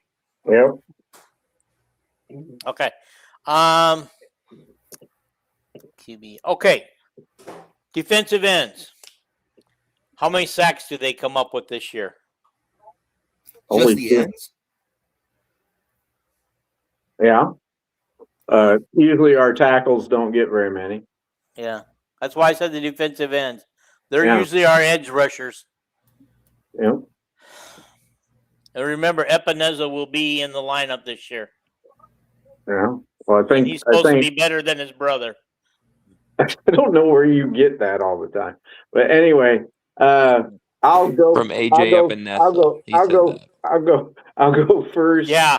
Thank you, Taylor. Well, that's true. His brother says that all the time. Well, his dad repeat says that Eric, the kid that never played at Iowa, was the best one in the family. But anyway, I'll go Epineza, 8 sacks, Brown 8 sacks, Campbell like 5.5, Merriweather 6.5. And Joseph Anderson, who needs to gain weight and muscle, will get 3.5 in pass-only situation. How's that? Okay, so just so you know, this magazine has Merriweather at left end, backed up by Joseph Anderson, Epineza at right end, backed up by Kamari Brown, and I don't believe you mentioned Brown. Yeah, I did too. You did? I had him like as the third highest sack guy. But the thing them guys don't know is Brown don't play on Epinesa's side. That's the side that Drew Campbell plays on. Yeah, okay. And they don't even mention Campbell here. Yeah. But anyway, go ahead, you guys. Anybody can go. What up, Terry? I'll pass. I don't know. Terry just got done with his podcast. I think it's called Terry, instead of rather me guess, I know it's all sport. He does all sports, all teams. He doesn't just focus on one or the other. And he's our UCLA fan that we've had on the show a couple times. All right, I'm going to say the defensive ends will have 26 sacks this season, or 2 per game. I will also say that the tackles will have 13 sacks, or 1 per game, for a total of 39 sacks by the team. Cool. Wow.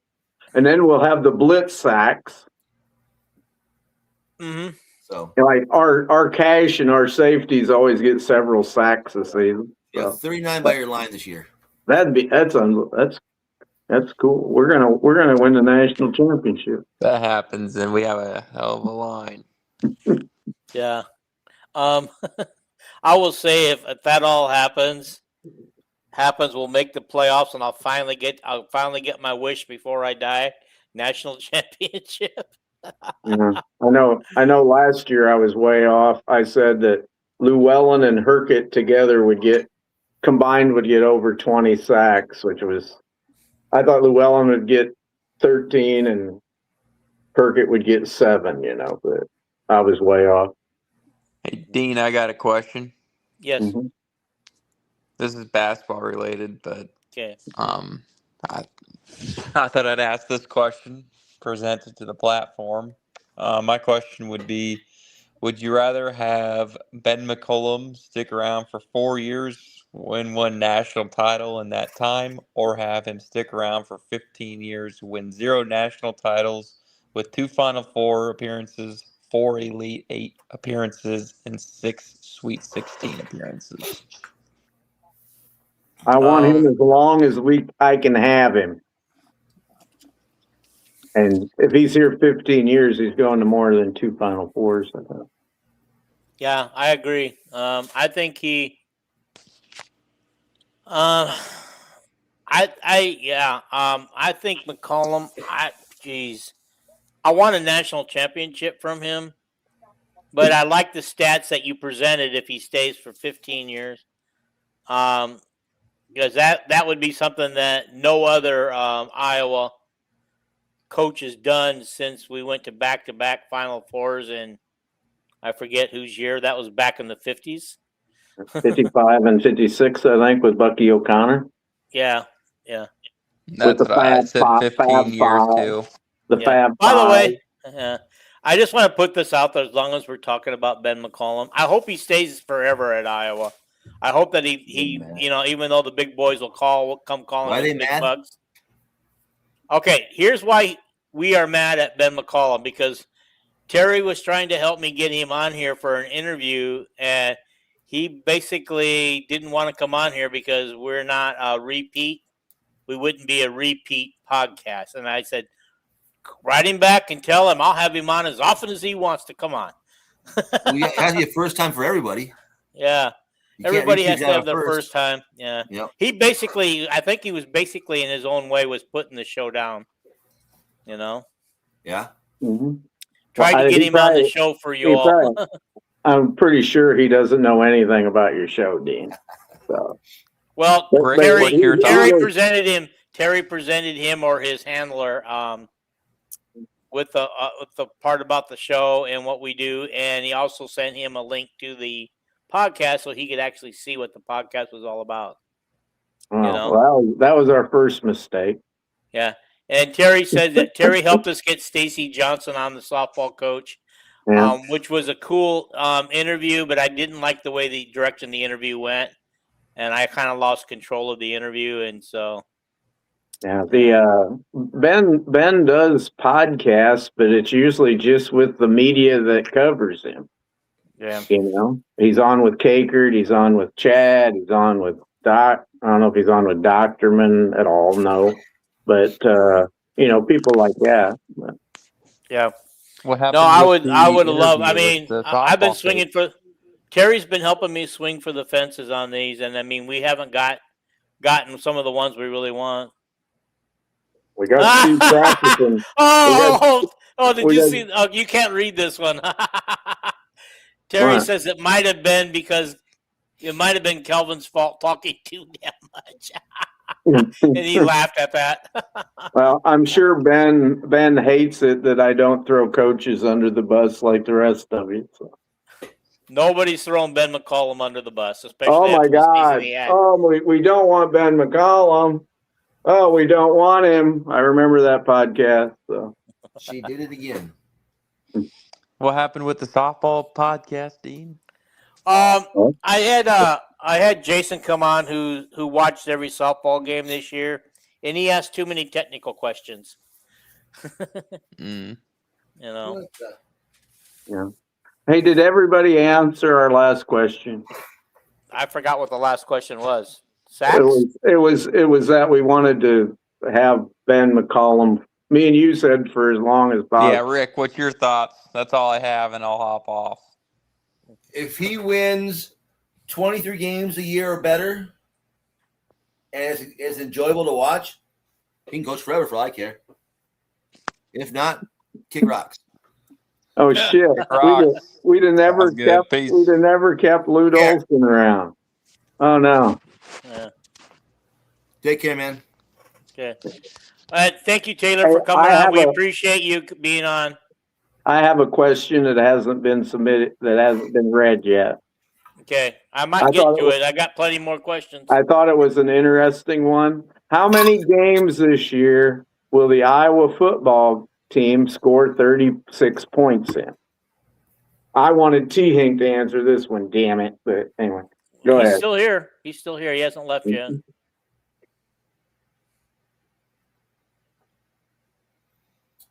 Ooh. I'm going to say none. 0, not a 1. So our offense ain't going to be near as good as it has been. Oh, the I'm not last saying 2 that. years. I think they'll probably average 30 points a game, but more than 35, I don't see it.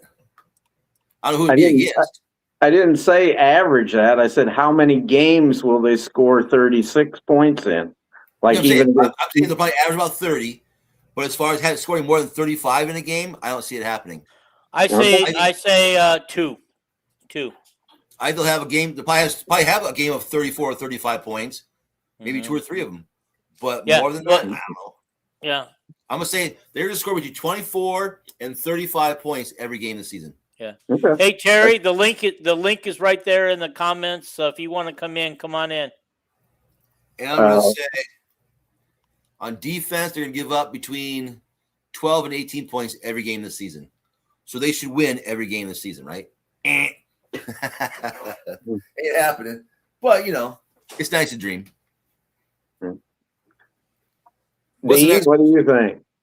Oh, sorry. Okay, what was the question? Because I was too busy looking How at many Terry's stuff. games this year will Iowa score in football He said 2. 36 points? I said said- 2.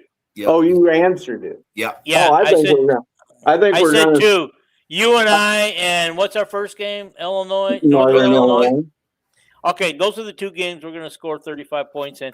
But however, we did a lot of games over 35 points last year, so I wouldn't have guessed that for nothing. I mean, we did it to Wisconsin, we did it to Nebraska, we did it to And the year before we did to Washington and Wisconsin and maybe Minnesota. I don't know if we got to 36 against Minnesota. Was Minnesota only 33? I don't remember. So I don't remember. the Fever were up 13-5 Mhm. with 5 minutes to go in the first quarter. They benched Clark. It's now 13-12. Oh wow! I didn't even know that started already. Oh yeah, USA 7 Network. o'clock. Yeah, Yeah, we've been 7 o'clock talking. my time. We've been talking a long time. I think. I know I'm crazy. I think that we're going to score 36 points. 3, 4. Hang on for a second, just a second. Terry, go all the way to the top of the comments. The links are at the very top of the comments. Okay, go ahead. Where was I? Sorry, 3. 13-11. Okay. 3, 4, 5, Wow. 6. We're going to have a hell of an offense this year. And our defense. You got faith on unproven quarterbacks. Ain't got nothing to do with quarterbacks. Well, they got to throw the ball to somebody to catch them. Here's a question Well, for you. in them games against Washington and Wisconsin 2 years ago, we didn't need no quarterback. I got a question for you. Yeah. Anyway, I'll go with, because I can't stay focused here. I'll just say 6 then, All right. Okay. I got a Alrighty. 2-part question. and we'll Yeah. average 34 points a game. What is the ceiling for the Iowa quarterbacks this year in the Big Ten? As far as positioning, 1 through 18, where will they finish? On the high side. Ceiling, 14th. Okay. I'm actually with Kelvin. 14. And 15, what's the 16. basement then? 18th? Yeah. The basement would be 17th, I think. I think we'll finish above Rutgers quarterback. So the But 14th. you don't understand. The SEC, the Big Ten has the greatest roster of quarterbacks of any conference this year. Yeah, the Big Ten has they have Lachimaleva or whatever his name is at UCLA. I want to leave you. Whatever. They got Maeva, USC.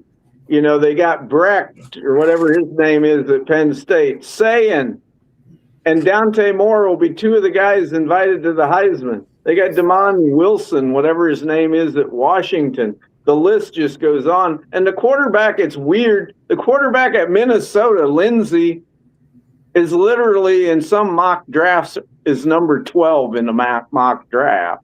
Look at the lens. And then the quarterback from Maryland was just spectacular last year as a true freshman. You know, it's hard to climb up in the Big Ten this year. Yeah. I do have Welcome everybody to Terry. Hi Terry. How you doing? By the way, we're talking about where does UCLA's quarterback going to rank this year? Like in the conference? Yeah. I say somewhere in the upper middle part of the group. I don't know. I don't see as a top, but I could be wrong. So real quick though, so you know how I think it was last Sunday we did that interview with Washington Huskies head coach. Yes. So he sent me this in the mail. Jed, that is so cool. That is cool. No, the baseball coach. Oh, they got a good baseball program. So this is their on-field cap. Okay. That is so cool that he sent that to you. Yeah. I wish that some of the big name coaches at those schools would be as cooperative, like the basketball and football coaches. Okay, so there's something I'll discuss with you off the air, so I don't want to say anything on the air, but hopefully there might be something, get some wheels spinning for another thing for your show. Okay, cool. So, I'll talk to you after the show. Yeah. I wanted the Iowa softball coach. I wanted to know a lot about, like how many kids she had and her life story, like where she grew up and her whole coaching career, where she went. I was kind of curious about the academic side too for the athletes. Yeah. Since there's not a big pro league for them to go into, what are they going to do with their lives? Who's the best story she has as far as making a difference in society as a graduate from where she's been? Maybe we can get her back and we'll say, hey, the interview will go different. We're not going to invite Jason and have him corner you on your coaching philosophy. You can do that too. You should. However, I'm not. My comment is not criticizing my friend Jason. Yeah, I know. If I would have been on, I'd ask her some more questions about, how many kids you got, and are any of them like old enough to play softball or something? She looks pretty young, but anyway. Yeah. Okay. Anyway. All right. Should we finish with some of our questions? Sure. I got like 4 more questions, and we'll see how it goes. right. Cool. Actually, only 3 more because Kelvin jumped ahead to one of his questions, and I had it on the list. Okay. Who's our punter, and how many yards does he average this year? After watching them both at the spring practice, Yeah. I have no idea. I think the guy from Simpson, and I'm going to say he's going to average 37.5 for his net. Yeah. I'm going to say Man. I'm going to say again, because of the 5-year rule, we're going to use both of them. I don't think either one of them is going to like blow the top off things, but I agree that Philippot will be the main punter, and I'll say he'll average 42.5, which is pretty bad now. That's pretty bad, yeah. That's pretty bad for college football nowadays. But Iowa's pretty high for, though. That's even for Iowa, because Iowa's usually in 39 the high 47s, 48, 49. No, last year I predicted our punter would average 50 yards at one of my bold takes, and of course he didn't get there, but most guys are 37 39. I looked it up. But anyway, I got Philippot at like, what did I say, 42.3 or something. And I'd say the Aussie guy will be less because he'll be doing that rugby style part, right? Very nervous and stuff. Well, both punters are going to do the rugby style. It's in our playbook, depending on our punt formation, you do the rugby style or you do a regular punt, or it's part of our play calls. I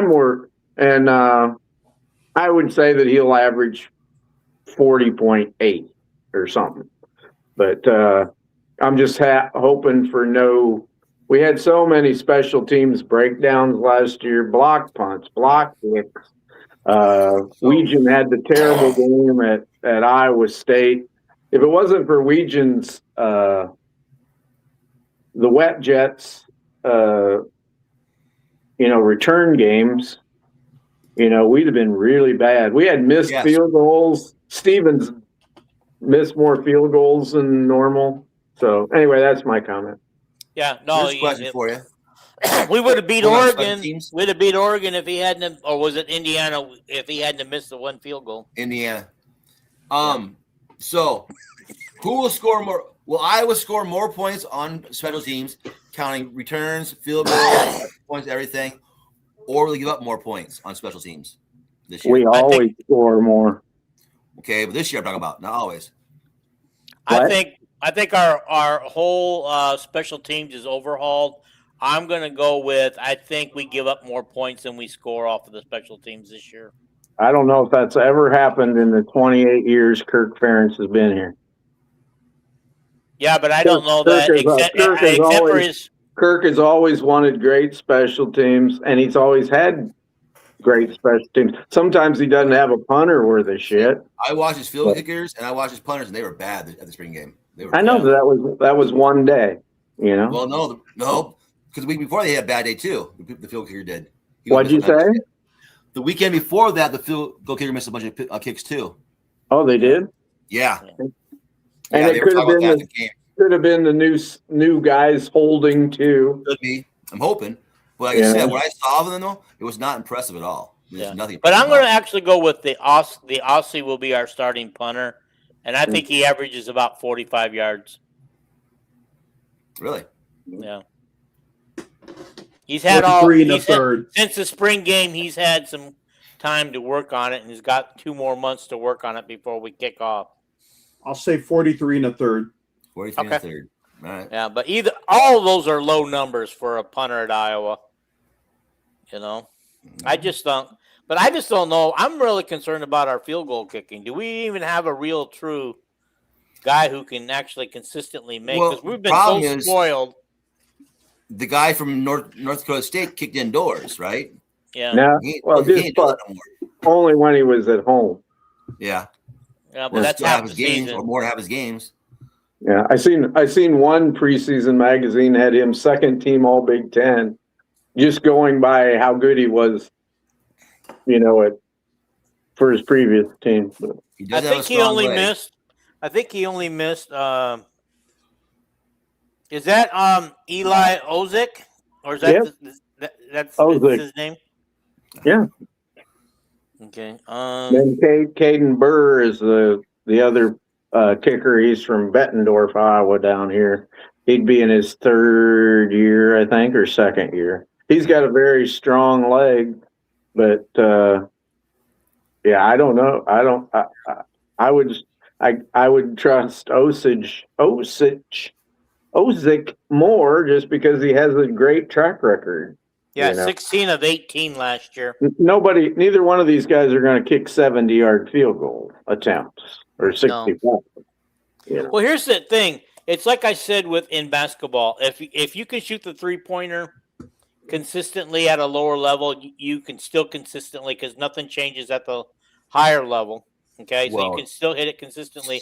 And so just like a field goal kicker, if you're able to, you have better athletes who are taller, faster, jump higher. Of course, in basketball, yes, but I agree with Dean as far as kicking a field goal. I bet Osick will have a higher field goal percentage than Stevens did last year, because his field goal percentage went down. He kind of reverted back to the 2 years before. Stevens' his freshman year was super. The next year, God dang it, at Nebraska they put in some meeker guy that was a walk on the kick because he couldn't hit nothing. And then he had a good year his junior year, and then last year his percentage went down again. Okay. I got 2 more questions, guys. I want to hurry this up because we've already been on for 2.5 hours, and I got company just pulled up to my house. Okay. The next question is how many true freshmen play significant minutes and play a significant role? In what sport? Football. You're asking how many freshmen could be starting right away? Or I'm not even talking about starting, but maybe come in and play a lot. No freshman is probably going to start, but he's talking about significant minutes. Yes. Yes. And that means not just special teams, probably. Right. I'll say between 2 and 3 of them. Okay. Well, who do you think? I don't know anything about your team. I'm just You're just on here to show us a Washington hat. I'll tell you what. He's got a Washington hat, but he's a UCLA fan. And I wore this Air Force hat when I was stationed in Vegas for the interview too. But just give me 3 freshmen name, 2 to 3 freshmen's name, and then I'll let you pick for me. Okay. Well, I am gonna pick, but we know. Yeah. Go ahead, Calvin. Go ahead and pick your pick. I actually know the Iowa roster. I'll say Marcello Vitti. Yes, that's what I said too. I know. I knew that. I just wanted to give myself a chance. Okay. I'm not going to look at the camera either. And the freshman. Can't talk too much, right? The freshman cornerback. I can shoot it back, The freshman cornerback from Omaha. He will play Jones. Other than that, all 3 linebackers will play special teams. None of the offensive linemen will play. Hey, somebody get him a Sprite back in his hand because he's more focused looking at the cameras when he's holding a Sprite. He's pulling it down. He's pulling it down. Here goes, I gotta get my cocaine. Bessinger ain't gonna play. Oh, Stinson and Schaefer at wide receiver. Those 4. Hey, Terry, I got a question for you. What's that? How many times did you run the cocaine coffee commercial tonight? Oh, well, I don't have that one on my show yet. Oh, Okay. God. Alrighty. You'll hit the big time sometime. Yeah. I ran it twice tonight. I'm not going to run it again Well, like- because we're running over. Mine was it was a relatively short interview. Usually, like my first 2 episodes, I've gone over an hour. This one, I was like bone dry as far as questions and everything else at probably about 42 to 45 minute mark. And then, but So is that to say that he wasn't a great interviewer because he couldn't? oh keep no, talking? if he was great. I mean, I didn't know I was gonna look up do a little quick research before I hopped on, but I was so busy with stuff up to the point of the interview. Pretty much when I logged in the show, he was kind of like a minute or so after me. He was already there, so I'm like, well, damn, all right. So, but I had Andrew there helping me with stuff, and so he actually was part of the Broncos organization under Mike Shanahan. Oh, he was. And he followed Kubiak to the Texans for a little bit. Then he had a couple good seasons with Wake Forest. I believe the Ohio Bobcats was also mentioned. So he has I need to keep in mind also, this is his 20th year he was entering this coming season with the Air Force Falcons as a head coach. Yeah. So and here's the best part though, and I'll make it real quick. He was a freshman quarterback back in 85, 86. And the coach he replaced at Air Force Falcons was the one that coached him when he was a quarterback as a freshman. So he replaced his coach 20 years later. Yeah, you sent me that, and I read about him, and an Air Force guy. A pretty good record, There you go. Okay, I didn't answer the question. I'm going to go with 3 also, probably the same 3 you mentioned. I went with 4, but go ahead. Okay, yeah. Alrighty, that's all I got. Oh, what about Rick? What? I'm waiting for Rick to see. He's looking up the roster. You can tell he's looking at something. No, I'm not. He's watching Caitlin play. I have no idea about the freshman, but I'll say the guy from the defensive back from Villanova will play a lot of minutes this year. Okay. Alrighty. Okay, here's the final question. And this one I was inspired by Kelvin today. He didn't actually ask it, but he talked about Michelle Ice Edwards, who in her hometown got a basketball court named after her. And so I want to know between Michelle Edwards. I covered her in high school. Yeah. But I want to know between Michelle Edwards and Caitlin Clark, who meant more to their team? Because they both were outstanding basketball players for Iowa. And I believe Michelle Edwards' team went to one Final Four, right? She was She was National Player of the Year her senior year, and they were supposed to go to the Final Four, and they went out to California. They had to play in the Western Regional, and they got beat by San Diego State, I think it was. I'm sure somebody will check me to try to make Kelvin wrong, but I think it was San Diego State. They got upset. Okay. I'll take a page out of Kelvin's book. So I think Caitlin Clark went more to the team than the other one. Yeah. I believe Michelle Edwards played on a very talented team, and Caitlin Clark played on a team that wasn't near as talented, but she made everybody look good with her passing ability and everything else. Mm-hmm. So I picked Caitlin. Rick? Duh. Oh, I thought you said something else. No. It's like you just said duh, like it's obviously Caitlin. Is that what you meant by that? Yeah. Let's see, 3,000 3,951 points, 1,000 whatever it is, 48 assists, and 997 rebounds. Yeah, it's like I started laughing when the question was asked. Probably there's probably only been like 5. There's probably only been 2 basketball players, actually, Cheryl Swoops and her, that carried a team on their back to the national championship game. I think Swoops won it her senior year, upset Louisiana Tech or Texas or somebody. I think she was at Texas Tech. But Caitlin's like, yeah, that's Michelle Edwards had a lot of talent on her team. Yeah. Guys, I need to end this. I appreciate you guys. I appreciate everybody watching. I appreciate all the questions and the comments tonight, but it's time for us to get off the show. Probably the longest show we've ever done. Holy shit. Yeah. Okay, Oh, guys. Thank you. We'll see you Sunday night. All right, guys.